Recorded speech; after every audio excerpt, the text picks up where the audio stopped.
dimanfaatkan oleh teman-teman seluruh Indonesia karena memang kalau teman-teman perlu tahu juga bahwa kita tiap tahun membayar kurang lebih 40 miliar untuk menjadi anggota UNESCO gitu ya. Itu uang yang tidak sedikit, eh, uang yang sangat-sangat banyak.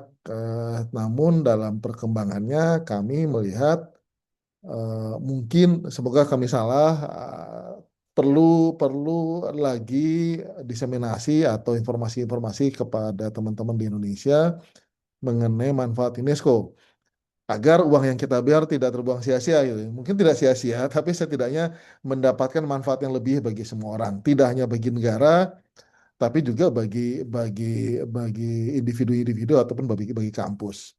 Nah, itu yang kami harapkan bisa didapatkan dari event ini. Kemudian ini akan lebih banyak sifatnya nanti diskusi teman-teman. Jadi walaupun slide kami ada sekitar berslide-slide berpuluh-puluh, berbelas-belas, tapi tidak akan kita bahas satu persatu begitu. Tapi ada beberapa esensi-esensi yang memang menurut kami penting untuk disampaikan. Nanti bisa akan kita lanjut dengan tanya jawab yang lebih intensif. Nah, sambil itu perkenankan saya melakukan share screen terlebih dahulu.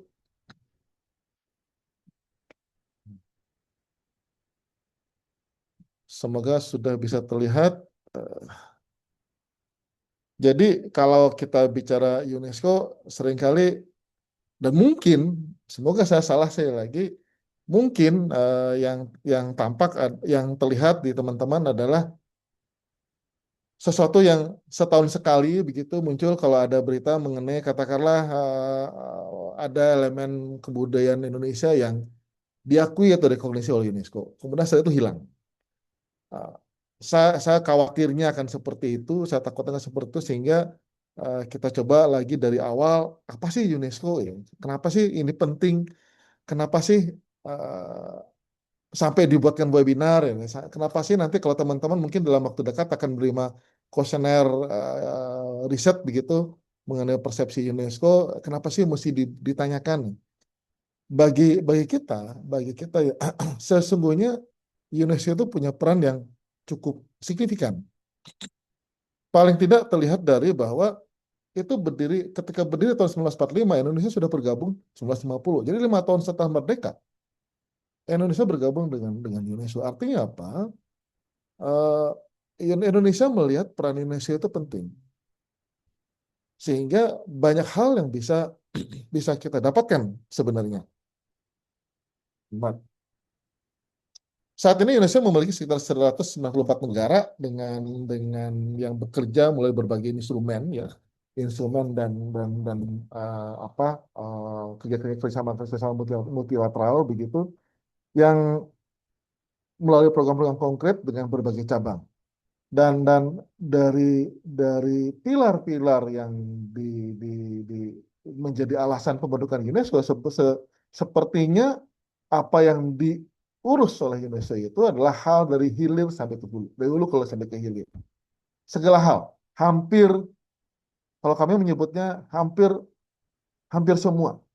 Kita bicara pendidikan, kita bicara sains, kita bicara kebudayaan, kita bicara teknologi digital, kita bicara peran perempuan, kita bicara sains murni, kita bicara AI, sekarang ini kita bicara hukum media, kita bicara hukum digital, kita bicara jurnalisme, banyak sekali yang kita harus cover dari hulu sampai ke hilir. Nah, ini yang menjadi poin krusial kenapa UNESCO signifikan bagi kita dan mungkin signifikan juga bagi dunia. Nah, dalam konteks ini kenapa tadi temanya semangat global bertampak lokal? Kalau selama ini kita selalu bersemangat mengglobalkan Indonesia, nah mari kita coba sesuatu yang berbeda. Apa yang sudah apa yang bisa kita dapatkan dari konteks globalisasi itu? Itu selama ini belum banyak kita eksplor. Kita menjadi anggota PBB, kita menjadi anggota UNESCO, kita menjadi anggota WHO, dan gemuruh yang kita dapat adalah bagaimana Indonesia mengglobal. Tapi apakah sudah banyak yang bisa kita dapatkan yang kita manfaatkan dari mengglobal itu? Nah, ini yang kita coba untuk tawarkan ke teman-teman bahwa Ada banyak hal sebetulnya yang bisa kita manfaatkan, bisa kita eksplor, bisa kita kita pergunakan seluas-luasnya, sebanyak-banyaknya demi kebermanfaatan kita di dalam negeri. Kita bisa ya secara singkat saja mengadopsi norma-norma dan standar internasional, kita bisa melakukan implementasi melalui kebijakan nasional, dan kita bisa melihat dan melihat dan membuktikan dampak nyatanya di komunitas lokal kita. Jadi contoh nyata misalnya selama ini kita melihat oh Reok diakui nih di tingkat internasional nih. Reok nama Indonesia menjadi terkenal. Hanya sebatas itukah? Rasanya tidak. Justru itu adalah langkah awal, itu adalah pintu masuk untuk sesuatu yang lebih luas lagi, sesuatu yang nilai kebermanfaatnya lebih banyak lagi. Misalnya nih kita bisa melakukan benchmarking atau studi banding atau komparasi terhadap bagaimana cara negara lain melakukan pelestarian budayanya. Atau kita bisa kalau misalnya satu kota menjadi jaringan kreatif city-nya UNESCO misalnya, kota kreatifnya UNESCO, bukan hanya soal satu kota di Indonesia itu menjadi sangat global atau menginternasional, tapi juga kita bisa mendapatkan manfaat dengan jaringan kota itu untuk belajar dari mereka, mengambil contoh-contoh baik, mengambil praktek-praktek baik dari kota tersebut untuk kita bisa terapkan di kota kita. Nah, ini yang selama ini mungkin belum tereksplorasi secara maksimal. Saya mulai dengan pendidikan. Konteks pendidikan, teman-teman, kalau selama ini kita khawatirnya UNESCO hanya terafiliasi atau hanya teramplifikasi untuk aspek kebudayaan. Padahal core utama dari UNESCO adalah pendidikan sebetulnya. Kenapa? Dari aspek pendidikan itulah menjadi landasan dari aspek yang lain. Kebudayaan tidak akan bisa bergerak tanpa pendidikan. Sains apalagi. Pemberdayaan perempuan berangkat dari pendidikan. Media berangkat dari digital literacy atau media literasi. Sehingga pendidikan ini menjadi salah satu, ya sebetulnya kalau dalam pandangan kami adalah core utama dari UNESCO. Ada berapa agenda global UNESCO yang nanti teman-teman bisa lebih lanjut, misalnya pendidikan berkelanjutan, pendidikan untuk perdamaian, dan pendidikan inklusif yang kalau teman-teman di sektor pendidikan pasti sudah mengenal beberapa konteks dan konsep ini yang sedang digalang atau dirumuskan oleh teman-teman di Kementerian Pendidikan Dasar dan Menengah misalnya.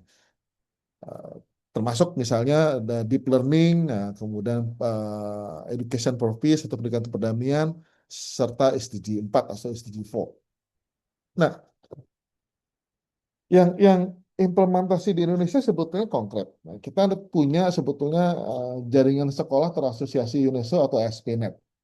Nah, teman-teman mesti ingat ASP.NET itu. Nah, ini ada ininya ini, ada istilahnya penjaga gawangnya ada Pak Anaton lagi yang bisa lebih banyak bicara soal ASP.NET.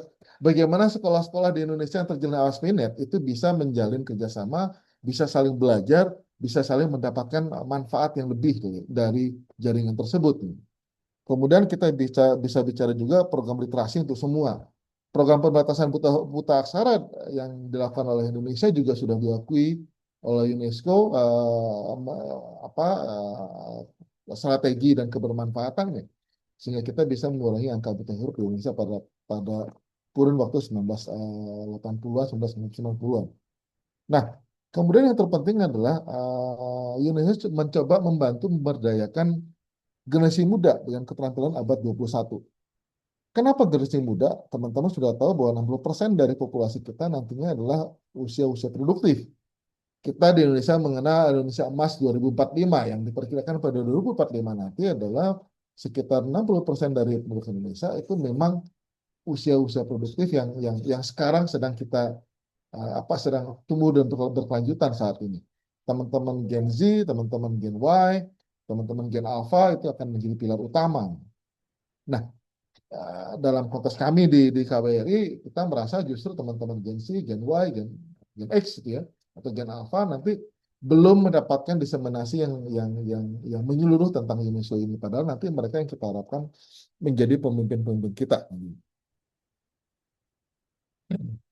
Bagaimana untuk kampus? Kampus punya peluang dalam ada yang namanya unit win atau UNISO chairs atau mereka yang menjadi pengampu potensi akademik dari beberapa jaringan keilmuan. UNISO Chair Program itu adalah mencoba memberikan fasilitasi atau menjadi mediasi untuk kerjasama universitas dalam bentuk penguatan riset, pelatihan dan transfer pengetahuan.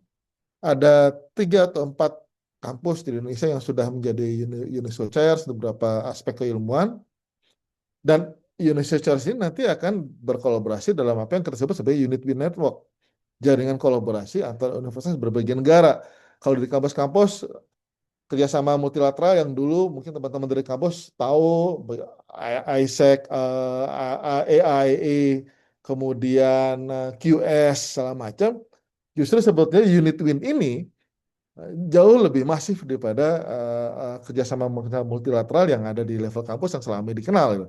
Mungkin mereka lebih dikenal karena mereka memakai juga sistem rankingan gitu, ya. QS dengan rankingnya, EAE dengan ranking sendiri. Sementara Unit Win tidak mengarah ke sana, tapi lebih lebih kepada aspek potensi kerjasama yang lebih real. Tidak hanya dalam konteks multilateral antar kampus jaringan tersebut, tapi juga bilateral antar negara anggota yang ada pada jaringan tersebut. Teman-teman bisa memanfaatkan akses ke lebih ke 850 chair di 117 negara, pertukaran akademik. Mereka juga punya program-program pendidikan online, program-program diskusi, konferensi, begitu, publikasi bersama. Ada juga peluang grant dan fellowship, serta juga beasiswa-beasiswa yang disediakan oleh negara-negara anggota.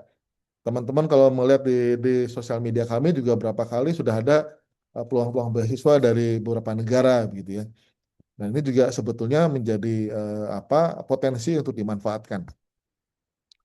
Kemudian dalam konteks sains yang kalau mau jujur memang beberapa kali teman-teman di divisi sains di UNESCO pernah diskusi bahwa sains seringkali atau merasa belakangan ini kurang mendapatkan exposure begitu. Padahal apa yang dilakukan di Indonesia banyak juga. Ada kita bicara MAB, cagar biosfer, kita bicara global geopark, kita bicara hidrologi, belum kita bicara the most untuk social science. Kemudian kita bicara juga Sustainability Decade for Science. Indonesia menjadi salah satu chairnya yang bulan Juli besok akan ada Global Conference pertama. Yang ini sebetulnya wadah atau tempat para ilmuwan kita dari STEM maupun sosial itu berkolaborasi dan melakukan eksplorasi lebih lanjut. Dan ini sebetulnya, dan kita adalah living laboratorium sih.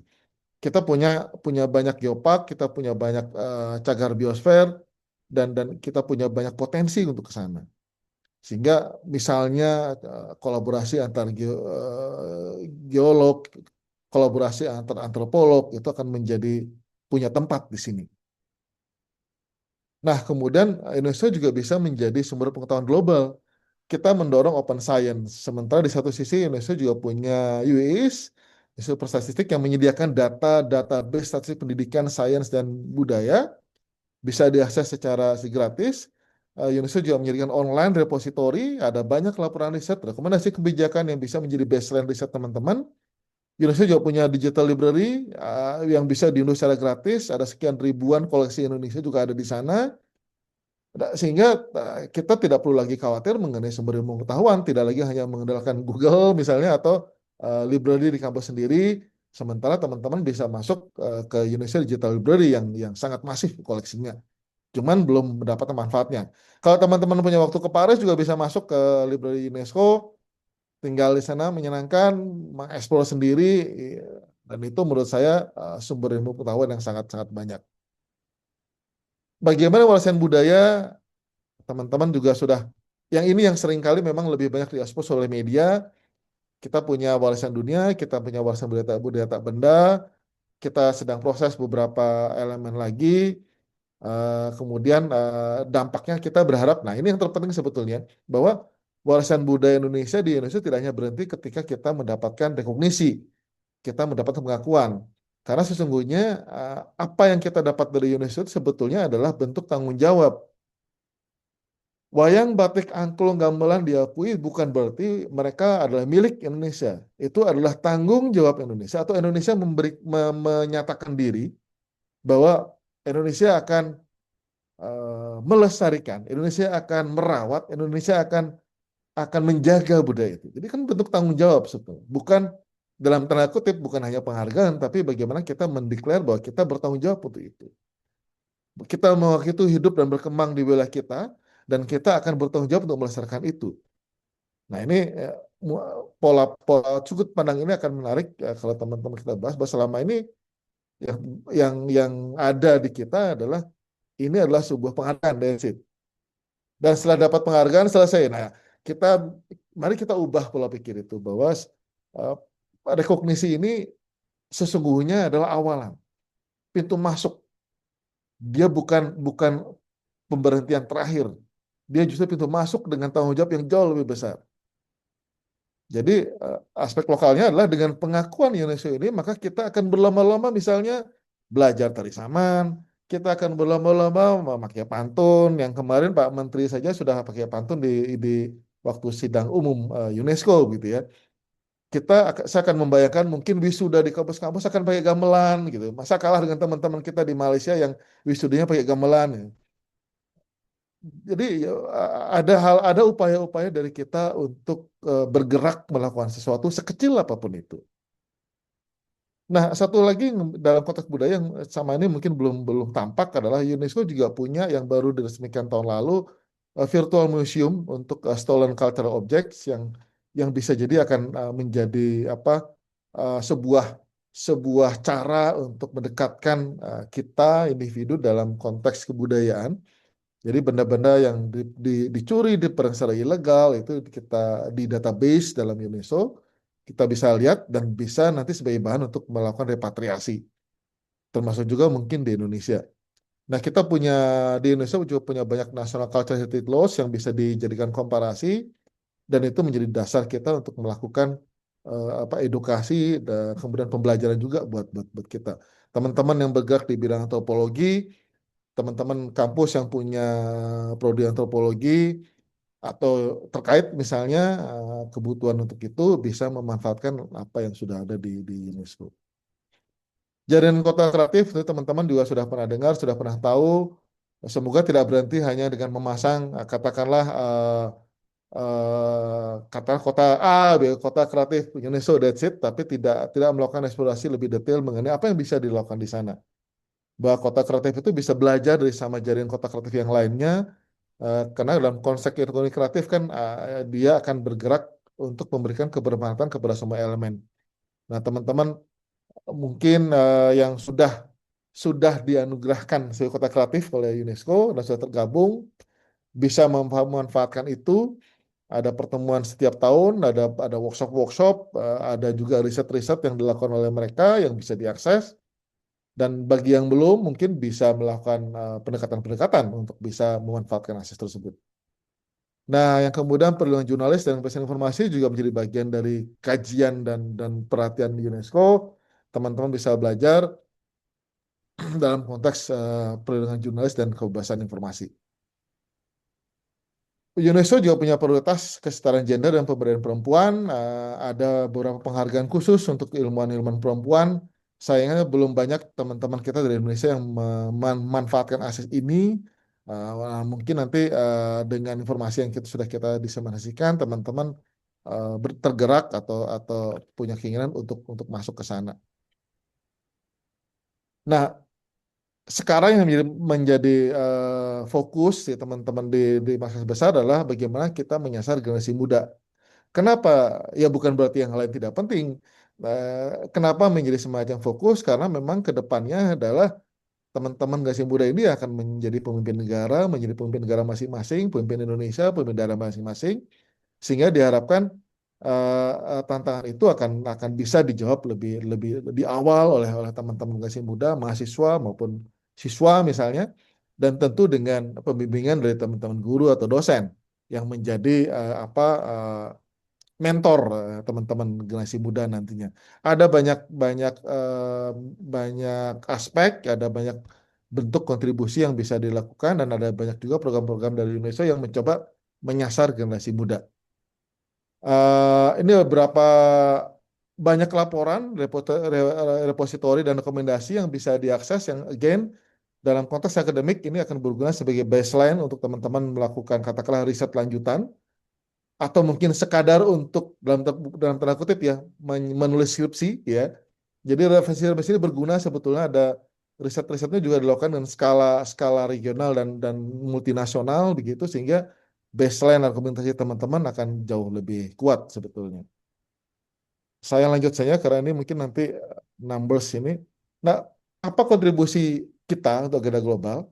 Kita punya konsep gotong royong, kita punya konsep keberagaman dan kita dikenal sebagai mega biodiversity dengan 10% spesies dunia ada di Indonesia. Kita punya generasi muda terbesar keempat di dunia. Nah, dalam konteks yang lain kita punya punya negara kalau tidak salah negara nomor dua ya dengan bahasa terbanyak di dunia. Tahun lalu kalau tidak salah Balai Badan Bahasa sudah mulai mencoba mempergunakan AI untuk melakukan pelestarian bahasa ibu ya bahasa daerah. Ekonomi kreatif kita juga tumbuh pesat, potensi kita kuat, tinggal bagaimana kita memanfaatkan itu. Nah, ada beberapa hal yang mungkin akan menjadi concern di UNESCO uh, yang terkait dengan transformasi zaman yang kita hadapi, soal etika kecerdasan buatan tentu saja atau kecerdasan artifisial menurut KBBI gitu ya. Kita akan berhadapan dengan literasi media dan informasi, perlindungan budaya digital. Teman-teman kemarin mungkin sempat tahu soal batik yang dipakai oleh desainer di New York begitu yang tidak menyebut desainnya sebagai batik tapi sebagai abstract arts gitu ya. Apa itu? Bagaimana diskursusnya? Nah, apa yang harus kita lakukan? Nah, apakah protes ataukah apakah berterima kasih atau apa? Nah, ini yang kita coba hadapi. Bagaimana dengan gamelan-gamelan yang diupload di di di dunia cyber dipergunakan oleh mesin AI? Bagaimana pendidikan digital inklusif, bagaimana keamanan jurnalis online, dan juga open science itu juga menjadi salah satu agenda-agenda utama yang akan dibahas dan menjadi perhatian dan fokus dari sidang-sidang UNESCO. Dan tentu saja bahwa UNESCO ini menjadi medium kerjasama dari semua negara anggota dan ini menjadi peluang bagi kita untuk memanfaatkan kerjasama tersebut sebetulnya. Dan terakhir manfaat untuk Indonesia secara umum dari itu sudah saya sampaikan tadi kita bisa lihat ini cuma number saja dua kota kreatif itu bukan berarti hanya dua tapi ada beberapa kota kreatif yang bisa kita kita elaborasi begitu sehingga dari empat ini saja walaupun masih banyak lagi yang lain banyak yang bisa kita ekspor. Jadi apa yang dari pajak teman-teman yang dibayarkan menjadi iuran Indonesia menjadi anggota UNESCO itu mendapatkan kita bisa mendapatkan manfaat yang jauh lebih banyak. Dan memang ini bukan manfaat yang sifatnya head result, ya, hard result, jadi langsung dapat sekarang tidak, tapi juga ini bentuknya lebih kepada long term benefit dan teman-teman bisa memanfaatkan ini sebagai sumber ilmu pengetahuan sebagaimana aspek yang menjadi kajian dari UNESCO. Saya pikir itu mungkin singkat yang bisa saya apa sampaikan ke teman-teman yang nanti mungkin lebih banyak kita bisa lakukan diskusi nanti disambung oleh Pak Nato. Silakan Mbak Sasi, terima kasih. Siap. Baik, terima kasih Pak Satria untuk penjelasannya, untuk paparannya. Semoga bisa tergambar ya betapa UNESCO ini memang aspeknya sangat luas.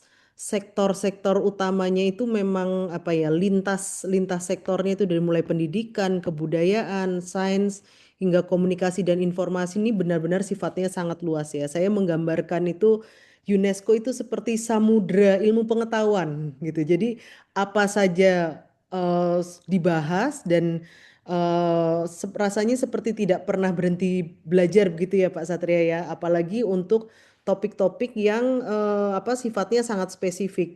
Jadi kadang kalau boleh share sedikit, kadang kita datang sidang terkait apa hidro apa terkait air, besoknya bisa kita sidang tentang anti doping, besoknya tentang geopark. Jadi rasanya seperti tidak pernah berhenti belajar gitu ya terkait UNESCO ini dan mungkin juga akan sangat relevan dengan Bapak Ibu peserta yang hadir pada hari ini terkait bidang-bidangnya di UNESCO.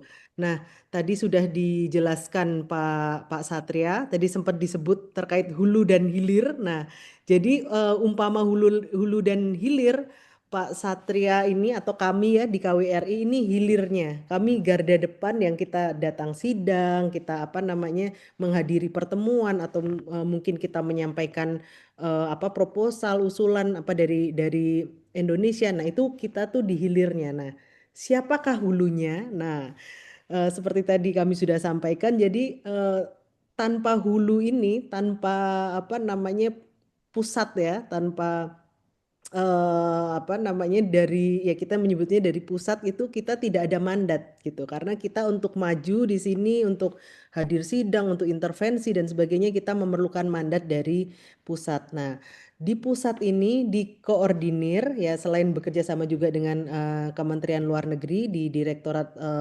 Sosial Budaya dan Kemitraan Strategis ada KNIU.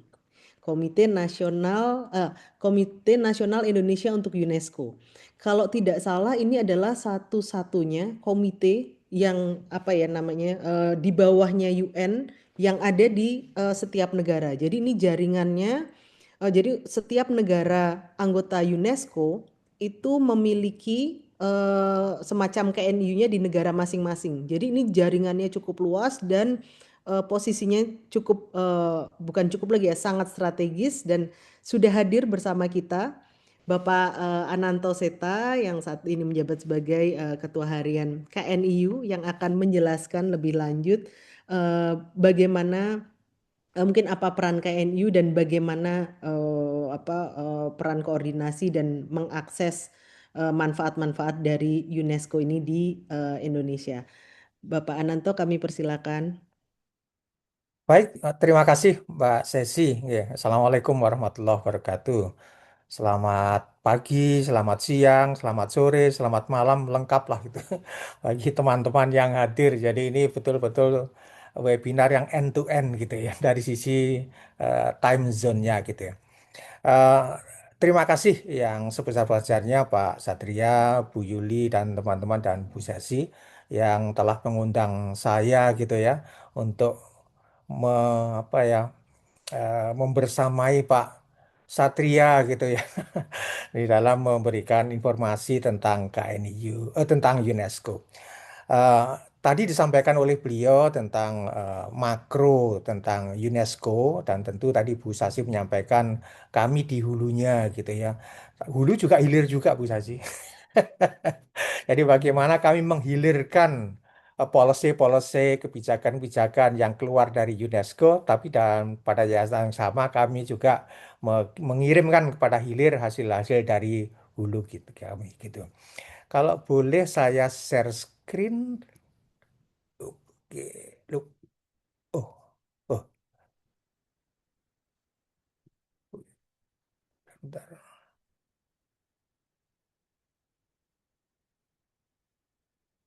Apakah terlihat Ibu dan Bapak sekalian? Terlihat, Pak. Oke, Terlihat, sudah ya. Pak. Oke. Oke. Jadi, nah ini. Jadi tadi sampaikan Pak Iga ya. Jadi tema kita kan semangat global dan berdampak lokal gitu. Bagaimana keterhubungan dari dua-duanya. Saya akan membahas ini, menambahkan agak sedikit detail gitu. Tadi disampaikan oleh Pak Wadetap. Ya, kami percandaannya kalau beliau itu excellency gitu ya, His Excellency. Kalau saya sih honorable saja gitu ya.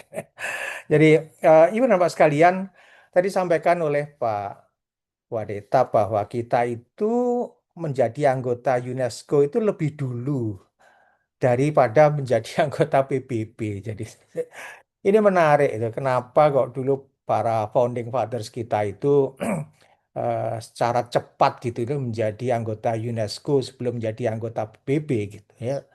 Karena memandang mungkin suasana kebatinan pada saat itu di dalam preambel Undang-Undang Dasar itu ada dua hal yang menarik itu ya. Pertama tentang urusan pendidikan, jadi mencerdaskan kehidupan bangsa, dan yang kedua adalah bagaimana ikut melaksanakan ketertiban dunia.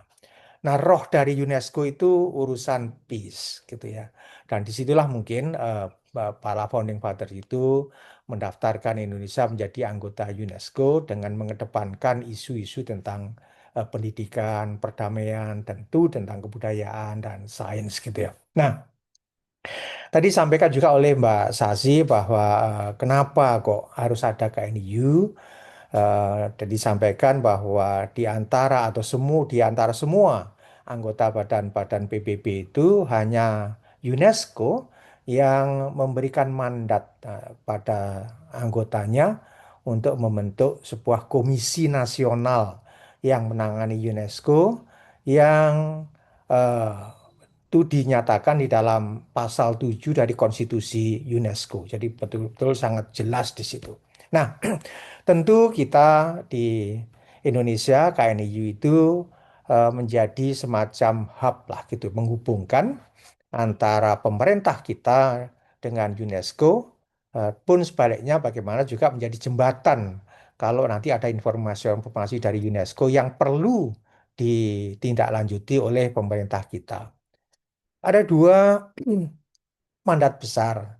Pertama, KNU itu sebagai eh, advisory capacity, semacam penasehat lah gitu ya, bagi semua pihak, baik di dalam negeri, kementerian, lembaga gitu ya, dan semuanya menerjemahkan policy-policy UNESCO, eh, memberikan pencerahan, memberikan yang kedua, kita juga sebagai liaison, jadi semacam katalis mengkoordinasikan.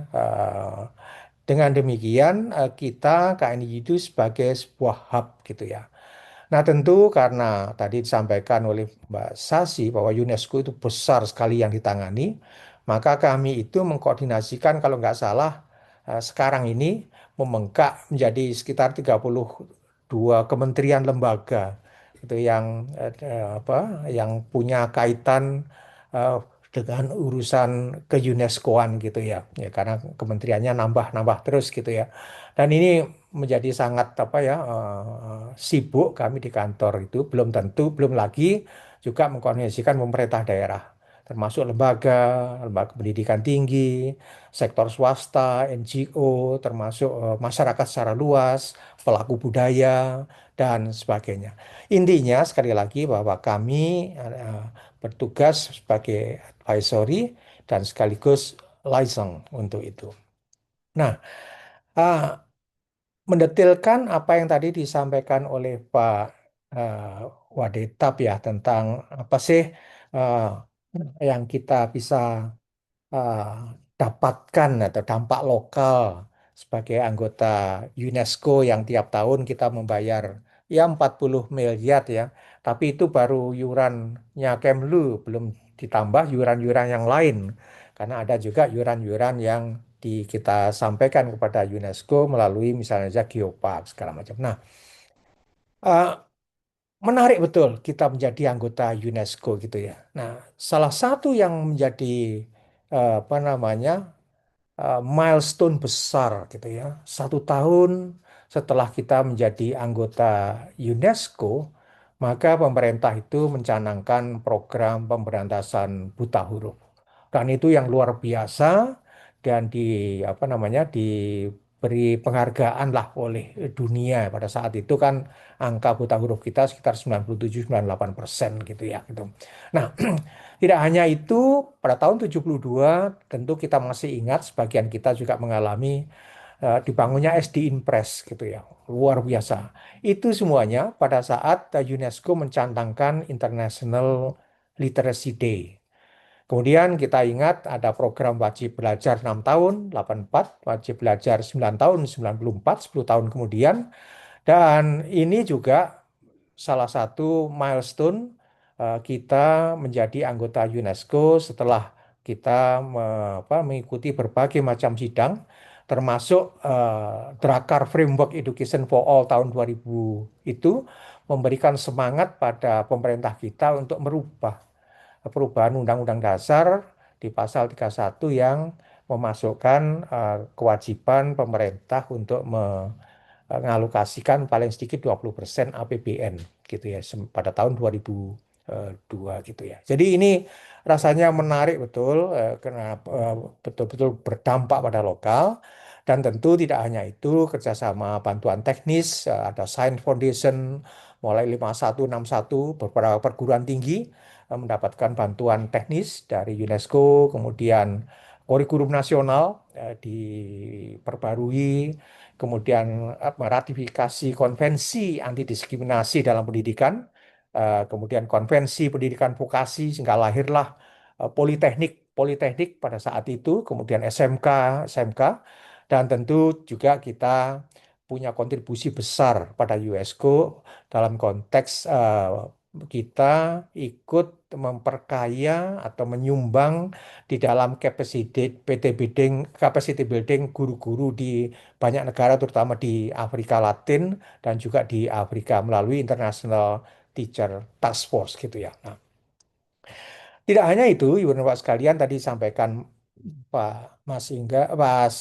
Pak Dewatap bahwa kita juga memiliki UNESCO Associated School Network yang sangat aktif gitu ya dan banyak melakukan jejaring dengan teman-teman sekolah di negara-negara lain dan karena itu tentu kami sangat berharap para adikbud bisa menggandengkan antara ASP.NET di kita dengan ASP.NET di negara-negara tempat Bapak Ibu berada sehingga jejaring ini akan menarik. Dari situlah sekolah-sekolah kita akan belajar dengan negara-negara lain. Dan akhirnya ujungnya Pak Presiden kita Pak Harto menerima Avicenna Medal, itu penghargaan tertinggi dari UNESCO sebagai tokoh pendidikan internasional. Nah, tadi disampaikan juga oleh Pak Dewatap ya di dalam konteks pendidikan Surabaya, kotanya Pak Satria ini ini dinobatkan sebagai kota dengan Global Network Learning Cities tahun 2016 gitu ya karena programnya Bu Risma kalau nggak salah itu sangat aktif dan menjadi percontohan banyak negara gitu ya bagaimana Surabaya membangun diri menjadi masyarakat yang pembelajar gitu ya. Kemudian Indonesia menerima UNESCO King Sejong Literacy Prize tahun 89. Kemudian tadi ada Prize for Girls and Women Education. Kemudian Japan Prize Education for Sustainable Development. Juga Confucius Prize for Literacy tahun 2011 gitu ya, 19 kemudian. Nah, tadi disampaikan juga oleh Pak Dewatap tentang UNESCO Chair dan Unit Win gitu ya. Yang tadi disampaikan manfaatnya apa sih? Manfaatnya bagaimana kita bisa globalkan perguruan tinggi kita berjejaring dengan perguruan tinggi di luar negeri. Nah, ada tiga universitas yang telah masuk di dalam UNESCO Chair. Pertama adalah Universitas Pancasila untuk bidang komunikasi berkelanjutan tahun 2019. Kemudian Universitas Gajah Mada untuk pewarna alami, mohon maaf ini salah tulis, 2023. Dan bioetik 2020. Jadi sangat aktif Gajah Mada. Kemudian Universitas Muhammadiyah Malang untuk bidang ekosistem air berkelanjutan tahun 2026 gitu ya kemarin gitu ya yang baru ditetapkan gitu. Mereka bekerja sama dengan UNESCO di dalam riset-riset untuk bidang-bidang itu dan yang terakhir tentu bahasa Indonesia saya rasa teman-teman tahu telah ditetapkan sebagai salah satu bahasa resmi sidang umum apa namanya UNESCO. Sekali lagi ini bahasa resmi sidang umum UNESCO, bukan bahasa resmi sidang-sidang yang lain gitu ya. Sehingga hanya 2 tahun sekali bahasa Indonesia kalau digunakan gitu ya. Tapi kalau sidang-sidang eksekutif board atau sidang-sidang lain tidak digunakan gitu ya. Jadi banyak yang mungkin perlu apa namanya meluruskan ini. Nah, tadi sampaikan Dewata tentang ethics on AI, kemudian global citizenship education, kemudian education for sustainable development. Saya loncat saja ini berapa dokumen yang bisa diakses ada ratusan bahkan ribuan buku-buku di UNESCO yang bisa menjadi referensi, baik yang bersifat tentang tutorial, buku-buku pegangan untuk guru, untuk siswa, maupun yang bersifat riset, akademis atau report-report, annual report, yang tentu sangat kaya untuk bidang-bidang pendidikan, sains, budaya, dan informasi. Ya, contoh aja lah tentang Green School, quality standard gitu ya. Kemudian bagaimana kita membumikan dengan policy sekolah aman gitu dan sekolah sehat gitu ya. Kemudian juga bagaimana peran guru di dalam mengatasi bullying, violence and bullying gitu ya. Di bidang pendidikan tinggi saya rasa banyak para pimpinan perguruan tinggi yang mengambil beberapa inspirasi di dalam mentransformasi pendidikan tinggi di tempat mereka. Saya rasa banyak sekali buku-buku tentang itu gitu. Nah, tentu yang apa yang harus kita lakukan ke depan untuk lebih mengglobalkan gitu ya. Tentu mohon bantuan teman-teman untuk menggelorakan UNESCO Chair atau unit WIN gitu ya. Dan kita baru saja mensubmit, saya laporkan Pak Dewatap, kemarin kita mensubmit dua perguruan tinggi, yakni Brawijaya untuk bidang ekohidrologi berkelanjutan dan Universitas Sebelah Maret untuk bidang warisan budaya Jawa. Dan mereka sudah memenuhi persyaratan administrasi dan kita ajukan ke UNESCO. Mudah-mudahan diterima dan tentu kami berharap Ibu dan Pak sekalian yang dari perguruan tinggi bisa memberikan informasi dan meletakkan perguruan tinggi masing-masing di level global gitu. UNESCO Prize for Girls and Women Education ini sebenarnya menarik gitu ya. Hadiahnya 50.000 gitu ya. Monggo kalau teman-teman mau ke para koleganya gitu. Deadline-nya Mei 12. Kemudian UNESCO King Sejong Literacy Prize menarik juga 30.000 US dollar gitu ya. Deadline-nya 18 Mei. Monggo nanti di Google di mana, di websitenya UNESCO. Confucius Prize for Literacy itu juga sama 30.000. Yang satu dari Cina, yang satu dari Korea. Dan ini yang juga menarik, UNESCO King Hamad ini juga memberikan apa namanya prize 25.000 dan saya pantau sore ini sudah ada 6 kandidat dari Indonesia yang akan mengirimkan gitu. Nah, tentu masih banyak lagi beberapa hal yang bisa diangkat ke level global sehingga kemanfaatan kita betul-betul sangat positif dan beneficial lah gitu. Nggak rugi lah bayar 40 miliar gitu ya. Nah, ini contoh saja kalau di laman UNESCO nanti semua terang benderang di sana webnya. Dari sisi sains, saya rasa tadi sudah disampaikan oleh Pak Dewatap tentang kita telah diakui 4 Natural World Heritage kita, Komodo National Park, kemudian Loren National Park, Tropical Rainforest Heritage Sumatera, kemudian Ujung Kulon National Park, dan tentu sekali lagi dengan branding dari UNESCO itu sebenarnya nilai jual apa namanya heritage kita itu eh, mengglobal karena kualitasnya sudah setara dengan World Heritage yang ada di dunia yang lain. Disitulah letaknya kita perlu setelah mendapatkan tetapan so what gitulah.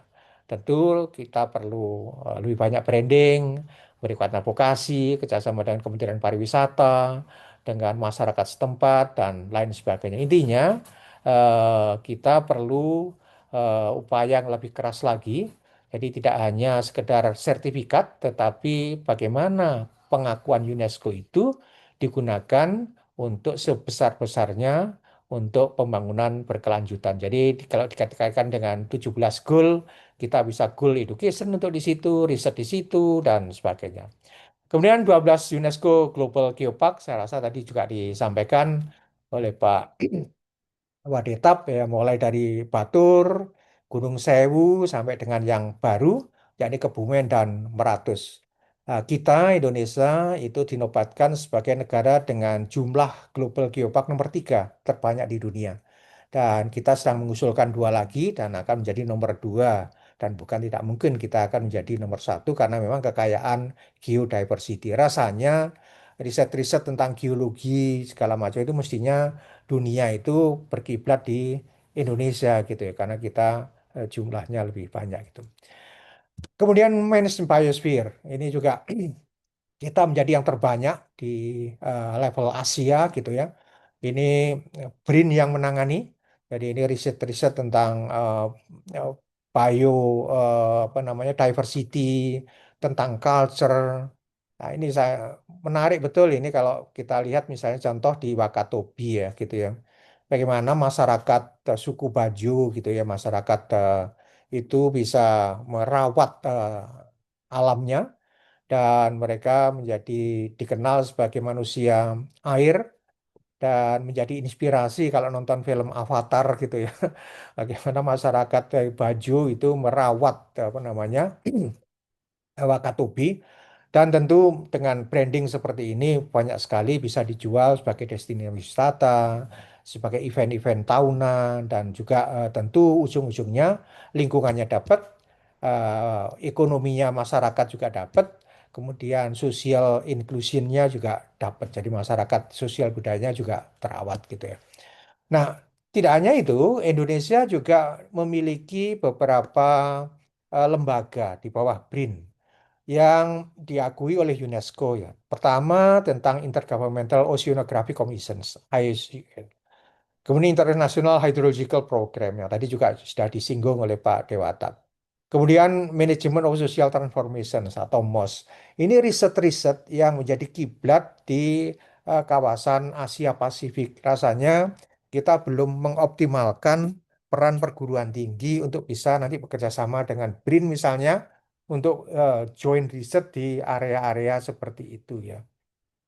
Terakhir tentu tentang L'Oreal gitu ya. Ini tiap tahun diadakan dan banyak eh, tokoh-tokoh ilmuwan wanita kita yang mendapatkan penghargaan L'Oreal for Women in Science gitu ya. Nah, tentu mohon maaf, kita perlu kerja keras lagi.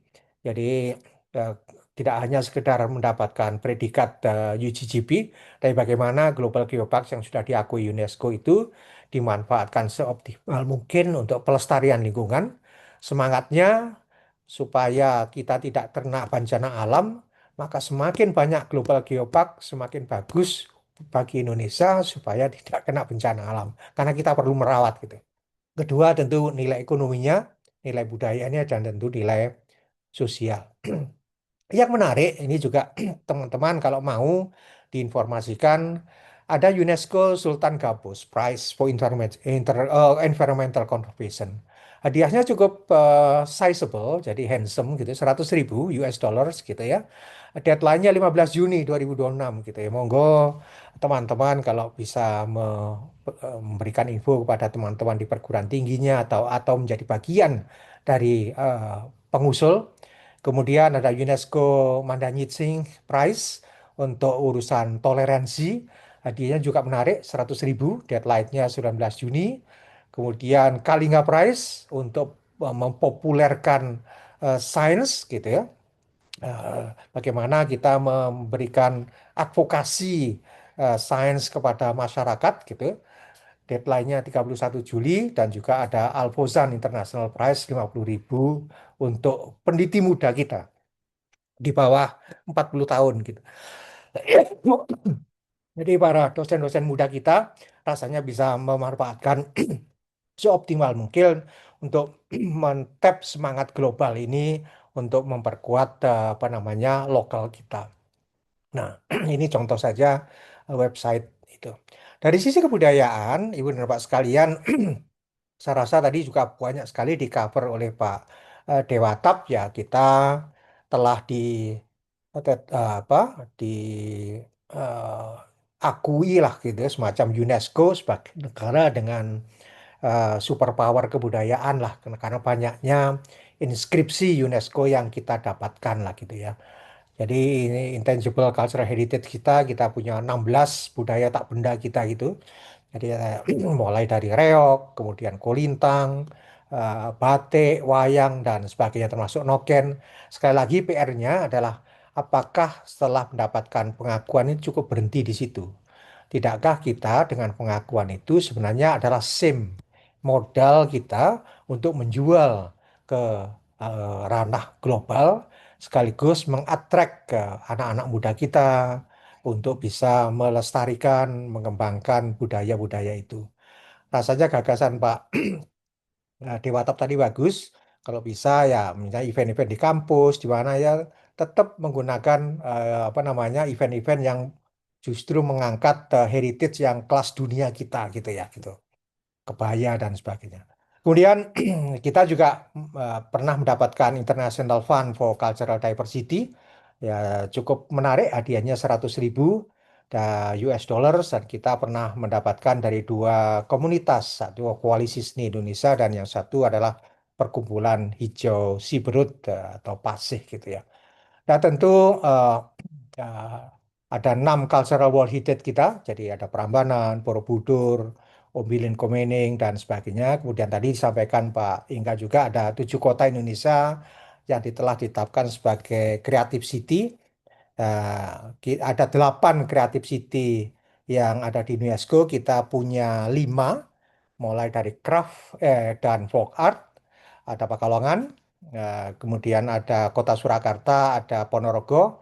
Kita punya City of Music Ambon, ini sangat aktif. Ada konser-konser di Ambon yang datangi atau di performing dari teman-teman dari luar negeri.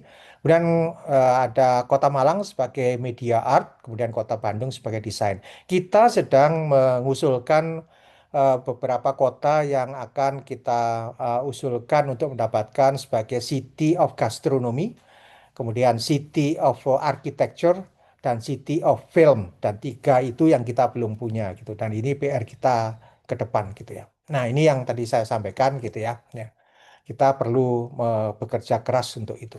Nah, ada beberapa pengusulan warisan budaya tak benda yang kita perlu apa namanya kerjasama dengan teman-teman para adikbud ya, terutama untuk intangible cultural heritage yang bersifat extended nomination atau joint nominations gitu ya. Misalnya saja kita sedang mengusulkan kebaya dan tari Japin ya, bersama Malaysia, Singapura, Thailand, dan Brunei gitu ya. Bisa juga teman-teman nanti para dikbud bisa jawil atau mencolek KNIU di sana. Tentu kita juga sedang kerjasama dengan Saudi Arabia dan 15 negara lain untuk extended domination kaligrafi. Kemudian Iftar kita extended domination bersama Tajikistan, Uzbekistan, Iran, Turki, kemudian Kasafa. Kemarin kita Zoom rapat bersama dengan Kuba, dengan Haiti, Honduras, Venezuela. Saya rasa ini hanya contoh, banyak sekali potensi-potensi pengusulan bersama antara Indonesia dengan negara yang lain yang tentu perlu bantuan teman-teman para adikbud, nanti bisa membantu apa ya, mengkonekkan gitu ya antara KNIU di sana dengan di kami di Indonesia. UNESCO International Fund for Cultural Diversity, kita sedang baru saja melakukan sosialisasi secara masif bersama Kementerian Kebudayaan, dan juga tadi saya sampaikan UNESCO Creative City Network gitu ya. Nah, di bidang komunikasi terakhir gitu ya, dampak lokal menjadi anggota UNESCO, saya rasa beberapa ada kita menjadi anggota Dewan pada International Program for Development of Communication (IPDC) gitu ya. Dan menjadi anggota ini kita mendapatkan kehormatan untuk bisa menjadi bagian dari sedikit negara yang punya mandat untuk punya eh, hak suara lah untuk menavigasi transformasi digital, kebijakan digital, akses terhadap informasi, serta kebebasan berekspresi. Sangat terhormat gitu ya.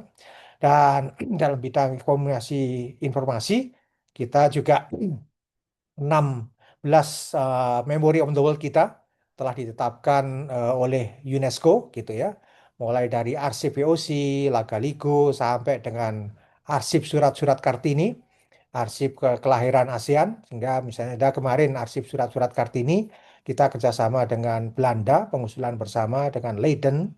Eh, Juga tentu mohon bantuan teman-teman dari apa namanya adikbu yang lain untuk bisa juga mencari gitu memory of the world yang punya kesamaan dengan Indonesia yang bisa kita usulkan bersama. Kita sedang menggarap dengan Timor Leste gitu ya tentang isu MOW yang terkait dengan perdamaian gitu ya, rekonsiliasi antara Indonesia dengan Timor Leste gitu ya. Nah, tidak hanya oleh UNESCO, kita juga eh, mendapatkan rekognisi MOW kita dalam konteks Asia Pasifik ya gitu ya. Tentu ini di bawah UNESCO juga gitu ya. Misalnya Negara Kertagama, kemudian rumah sakit rehabilitasinya Pak Dr. Suharso gitu ya. Kemudian Tembo Tuanku Imam Bonjol manuskrip, kemudian bagaimana riset tentang gula kita gitu ya.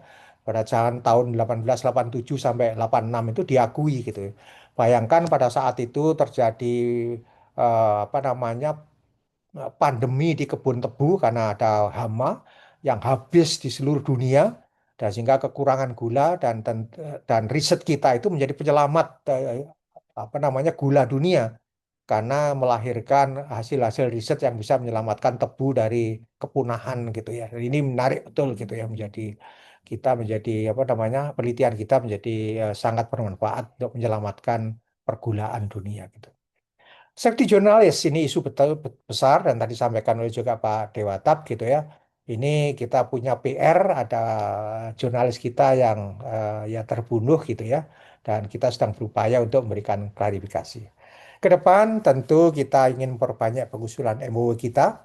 Mudah-mudahan teman-teman juga bisa memberikan informasi kepada kolega untuk bisa mengusulkan mendapatkan UNESCO Emir Jabal Al Ahmad gitu ya untuk digital empowerment gitu ya. Ya, jadi deadline-nya 10 Juni gitu ya. Ini memberikan penghargaan kepada para individu atau organisasi yang mempromosikan inklusivitas, bagaimana meningkatkan kualitas kehidupan, terutama masyarakat yang berkebutuhan khusus dengan menggunakan aplikasi digital. Gitu ya. Rasanya riset-riset di perguruan tinggi yang bisa membantu masyarakat berkebutuhan khusus ini menjadi sangat menarik untuk bisa diusulkan di sini.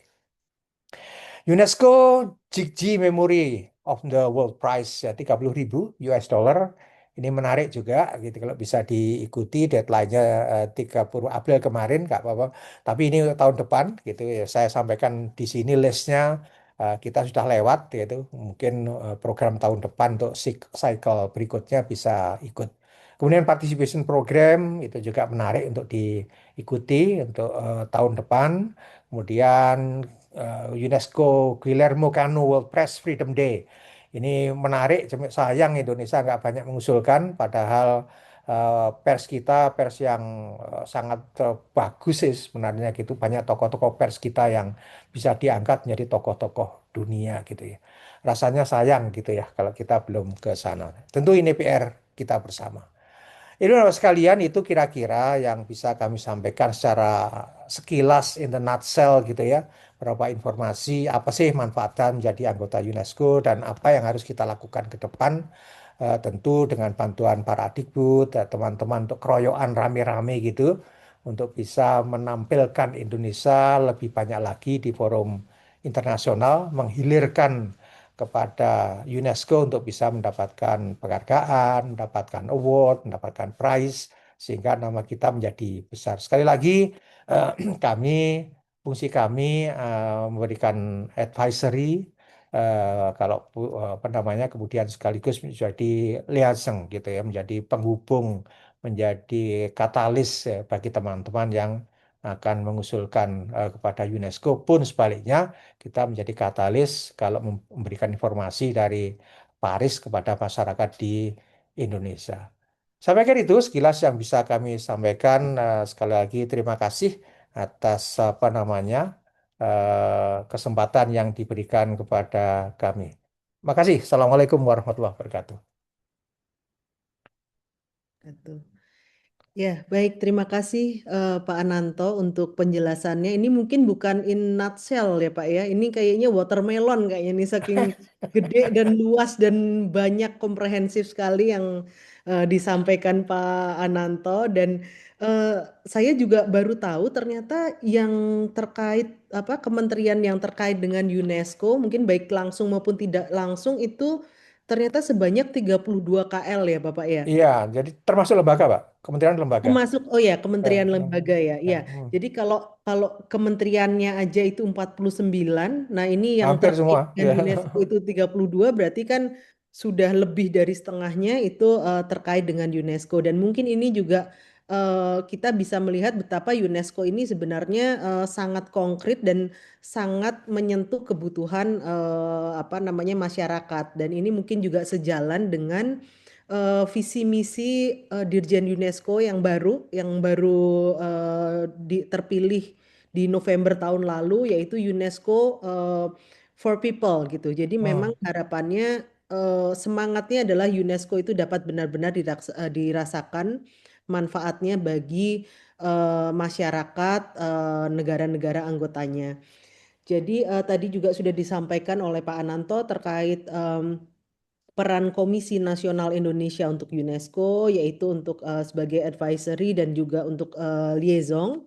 Jadi memang kenapa peran advisory ini sangat penting karena terkait UNESCO ini apa istilahnya ya dossier dokumen ya Hmm. dokumen untuk mengakses misalnya prize award atau misalnya proposal apa atau eh, sambit sesuatu gitu ya nominasi dan sebagainya itu pintu masuknya atau tiketnya itu adalah dokumen atau apa dossier gitu ya dan itu banyak apa namanya yang harus diisi gitu ya makanya ini sangat penting peran KNIU untuk mendampingi Bapak Ibu atau institusi yang ingin mengakses UNESCO gitu. Nah, tadi juga saya mencatat ya bahwa pemanfaatan UNESCO selain ada prize, award gitu ya untuk mendapatkan rekognisi global juga terkait substansinya kita bisa mengakses untuk report, statistik dan sebagainya.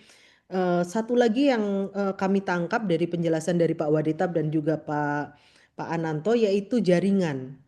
Jadi dengan apa namanya mengakses UNESCO itu berarti kita juga mengakses jaringan global.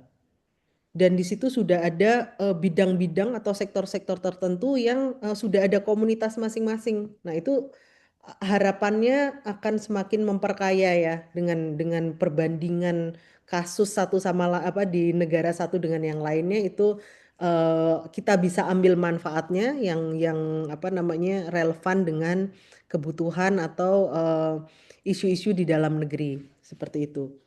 Lalu tadi juga Pak Wadetab dan Pak Ananto juga apa ya menjelaskan atau meluruskan mungkin ada berbagai persepsi yang mungkin selama ini kita masih berpikirnya misalnya tadi seperti bahasa Indonesia diakui di UNESCO gitu ya apa namanya payung besarnya seperti itu. Tapi sebenarnya apa sih? Sebenarnya itu hanya untuk digunakan pada saat sidang umum UNESCO. Jadi sidang umum UNESCO itu diselenggarakan 2 tahun sekali dan apa namanya setelah diakui ya pertama kali dimulai apa digunakan bahasa Indonesia itu pada saat General Conference Sidang Umum UNESCO ke-43 tahun lalu di Samarkand, Uzbekistan itu. Jadi itu pertama kali kalau boleh cerita sedikit karena waktu itu sama-sama Pak Wadetab dan Pak Ananto juga menjadi saksi ya di sana bagaimana bahasa Indonesia itu bergaung di apa di sidang umum UNESCO dan interpreternya dari Badan Bahasa dari Indonesia apa namanya waktu itu hadir di sana menerjemahkan dari bahasa Indonesia ke bahasa Inggris lalu dari bahasa Inggris itu direlay ke bahasa resmi UNESCO bahasa resmi UN lainnya jadi ini juga suatu selain tadi ya Pak kita bicara tanggung jawab dan sebagainya ini Hmm. sebenarnya juga capaian yang menjadi kebanggaan kita bukan hanya dari segi institusi yang apa namanya vokal point begitu, tapi secara kesatuan, secara keseluruhan nama Indonesia begitu. Nah, mungkin itu tadi presentasi dari Pak Wadetab dan Pak Ananto. Kita bisa mulai untuk sesi tanya jawab. Mungkin sudah mulai terpikir apa namanya ada pertanyaan-pertanyaan lanjutan atau apapun bisa ditanyakan terkait UNESCO ini. Kami buka sesi tanya jawab. Kita nanti selesai sampai jam 13 waktu Paris. Jadi kita masih sekitar ada waktu 50 menit untuk tanya jawab. Kami buka sesi tanya jawab, bisa langsung apa raise hand atau bisa di kolom chat. Kami persilahkan, Bapak Ibu sekalian. Ya, mungkin sambil sambil menunggu. eh, Mungkin sambil menunggu, nggih, ya, saya siapa Pak? tambahkan informasi. Jadi Ibu Bapak sekalian, ini meluruskan pandangan ya. Ya, di samping bahasa Indonesia ada juga urusan tadi pengakuan UNESCO terhadap warisan kita gitu ya. Pengakuan UNESCO terhadap warisan budaya kita itu bukan berarti copyright ya, gitu ya. Ya. Jadi rezim UNESCO itu beda dengan rezimnya WIPO, World Intellectual Property Organizations gitu ya. Karena ada masyarakat yang punya pandangan, misalnya saja begitu batik, wah itu batik milik Indonesia, itu tidak boleh dicontoh orang lain gitu loh. Atau yang lain gitu, kebaya, wah kebaya itu milik Indonesia, tidak boleh orang lain gitu, misalnya kayak gitu. Enggak seperti itu. Jadi ini pengakuan terhadap kebudayaan itu sendiri. Jadi bukan hak cipta gitu. Nah, selama ini terjadi di masyarakat tuh persepsinya hak cipta gitu ya. Misalnya tempe gitu ya, yang kita mengusulkan tempe. Oh itu hak ciptanya Indonesia gitu. Enggak gitu. Jadi rasanya hal-hal seperti ini termasuk Reok Ponorogo kemarin ada juga suara sangat kencang gitu buat dari negara tetangga gitu ya. Oh tentang hak cipta beda itu bukan hak cipta tetapi itu adalah elemen budaya. Justru UNESCO itu mendorong rame-rame, yuk bareng-bareng rame-rame untuk mengakui reok misalnya sebagai warisan bersama. Karena ada masyarakat Ponorogo yang juga tinggal di apa namanya Malaysia. Jadi ini rasanya mohon bantuan teman-teman para adikbud juga bisa menjelaskan kepada kolega negara itu jangan sampai terjadi persepsi yang jadi UNESCO tidak sama dengan rezimnya WIPO ya gitu. Terima kasih Pak. Iya, terima kasih Pak Nanto. Iya, jadi eh, memang ini ya, apa namanya, justru semangatnya itu ketika kita submit nominasi ke UNESCO itu justru semangatnya kita membuka untuk Hmm, sharing responsibility hmm. melestarikan suatu elemen budaya begitu. Jadi Betul, betul.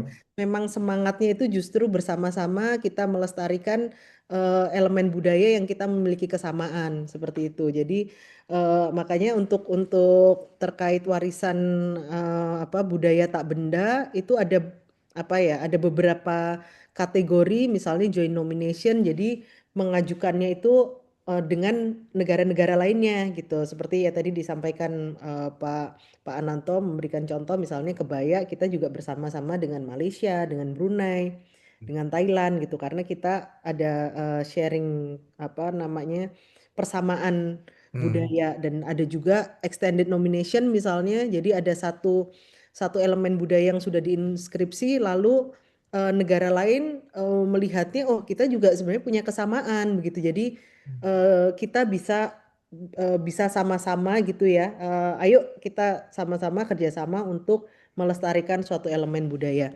Nah ini sepertinya sudah ada yang mulai raise hand ya Bapak Arif ya, Adikbud KBRI Port Moresby ya.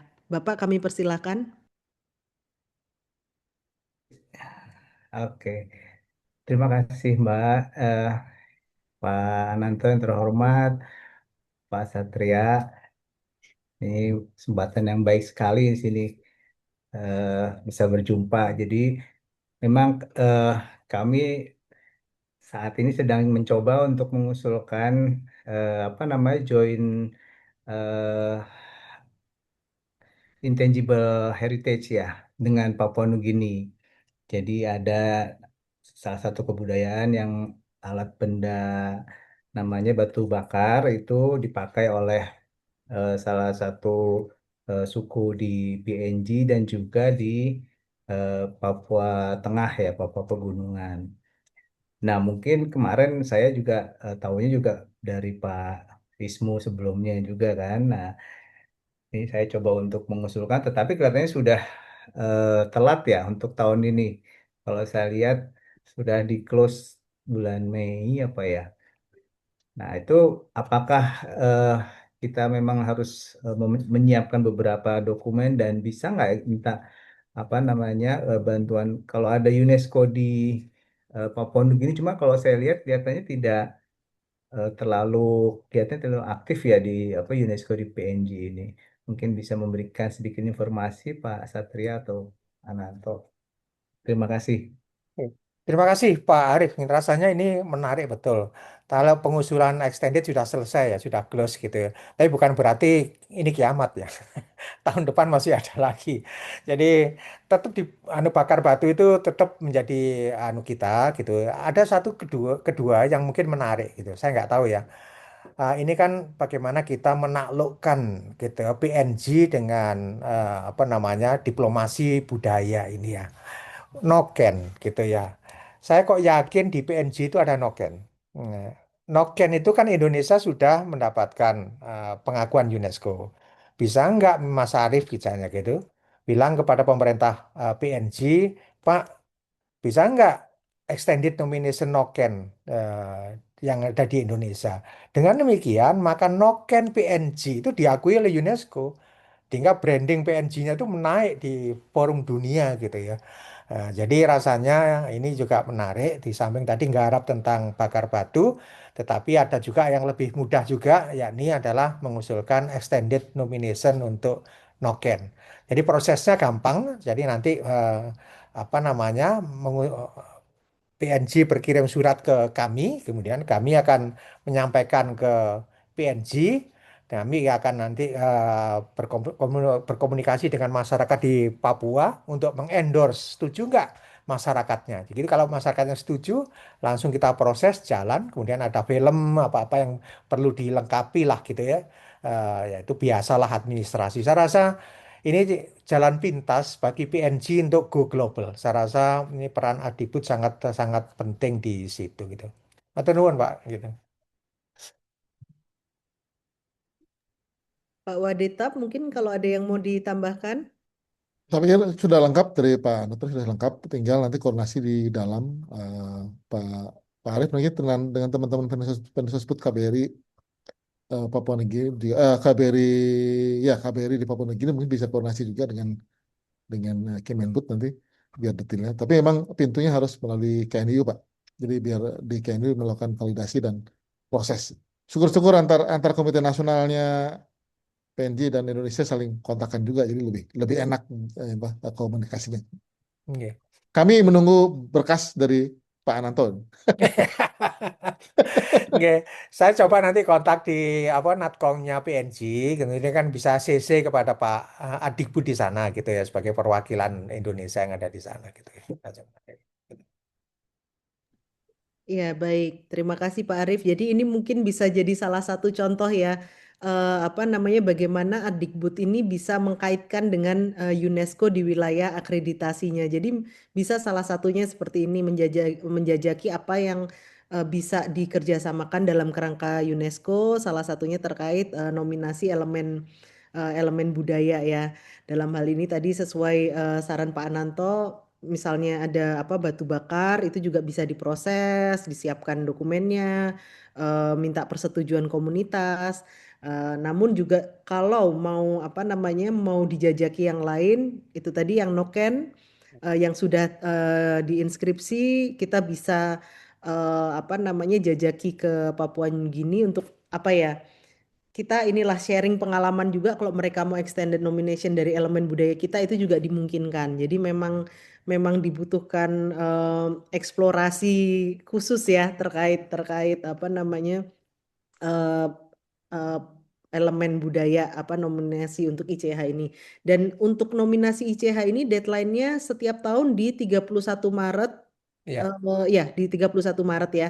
Jadi kalau yang kemarin sudah lewat, tadi seperti Pak Ananto sampaikan, bukan berarti kiamat. Kita justru punya punya masih banyak waktu untuk menyiapkan supaya Betul. dokumen yang diusulkan itu kualitasnya baik dengan mengutamakan peran serta komunitas seperti itu.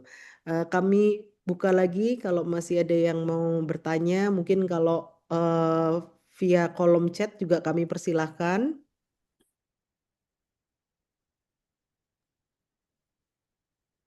Di chat sudah ada Mbak Sasi.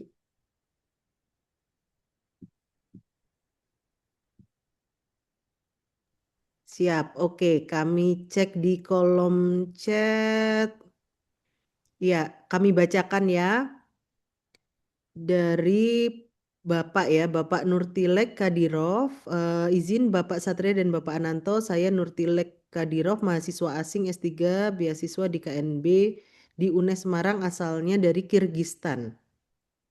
Oke, oh oke, dari Kirgistan ya, sedang menempuh studi S1, S2, dan sekarang S3 di Indonesia. Oke, sebentar saya baca dulu. Justru. Oke. Pertanyaannya, dalam kerangka diplomasi pendidikan UNESCO, bagaimana strategi KNIU atau dari KWRI untuk bisa memayungi atau mendukung inisiatif rintisan kampus RI ke wilayah Asia Tengah?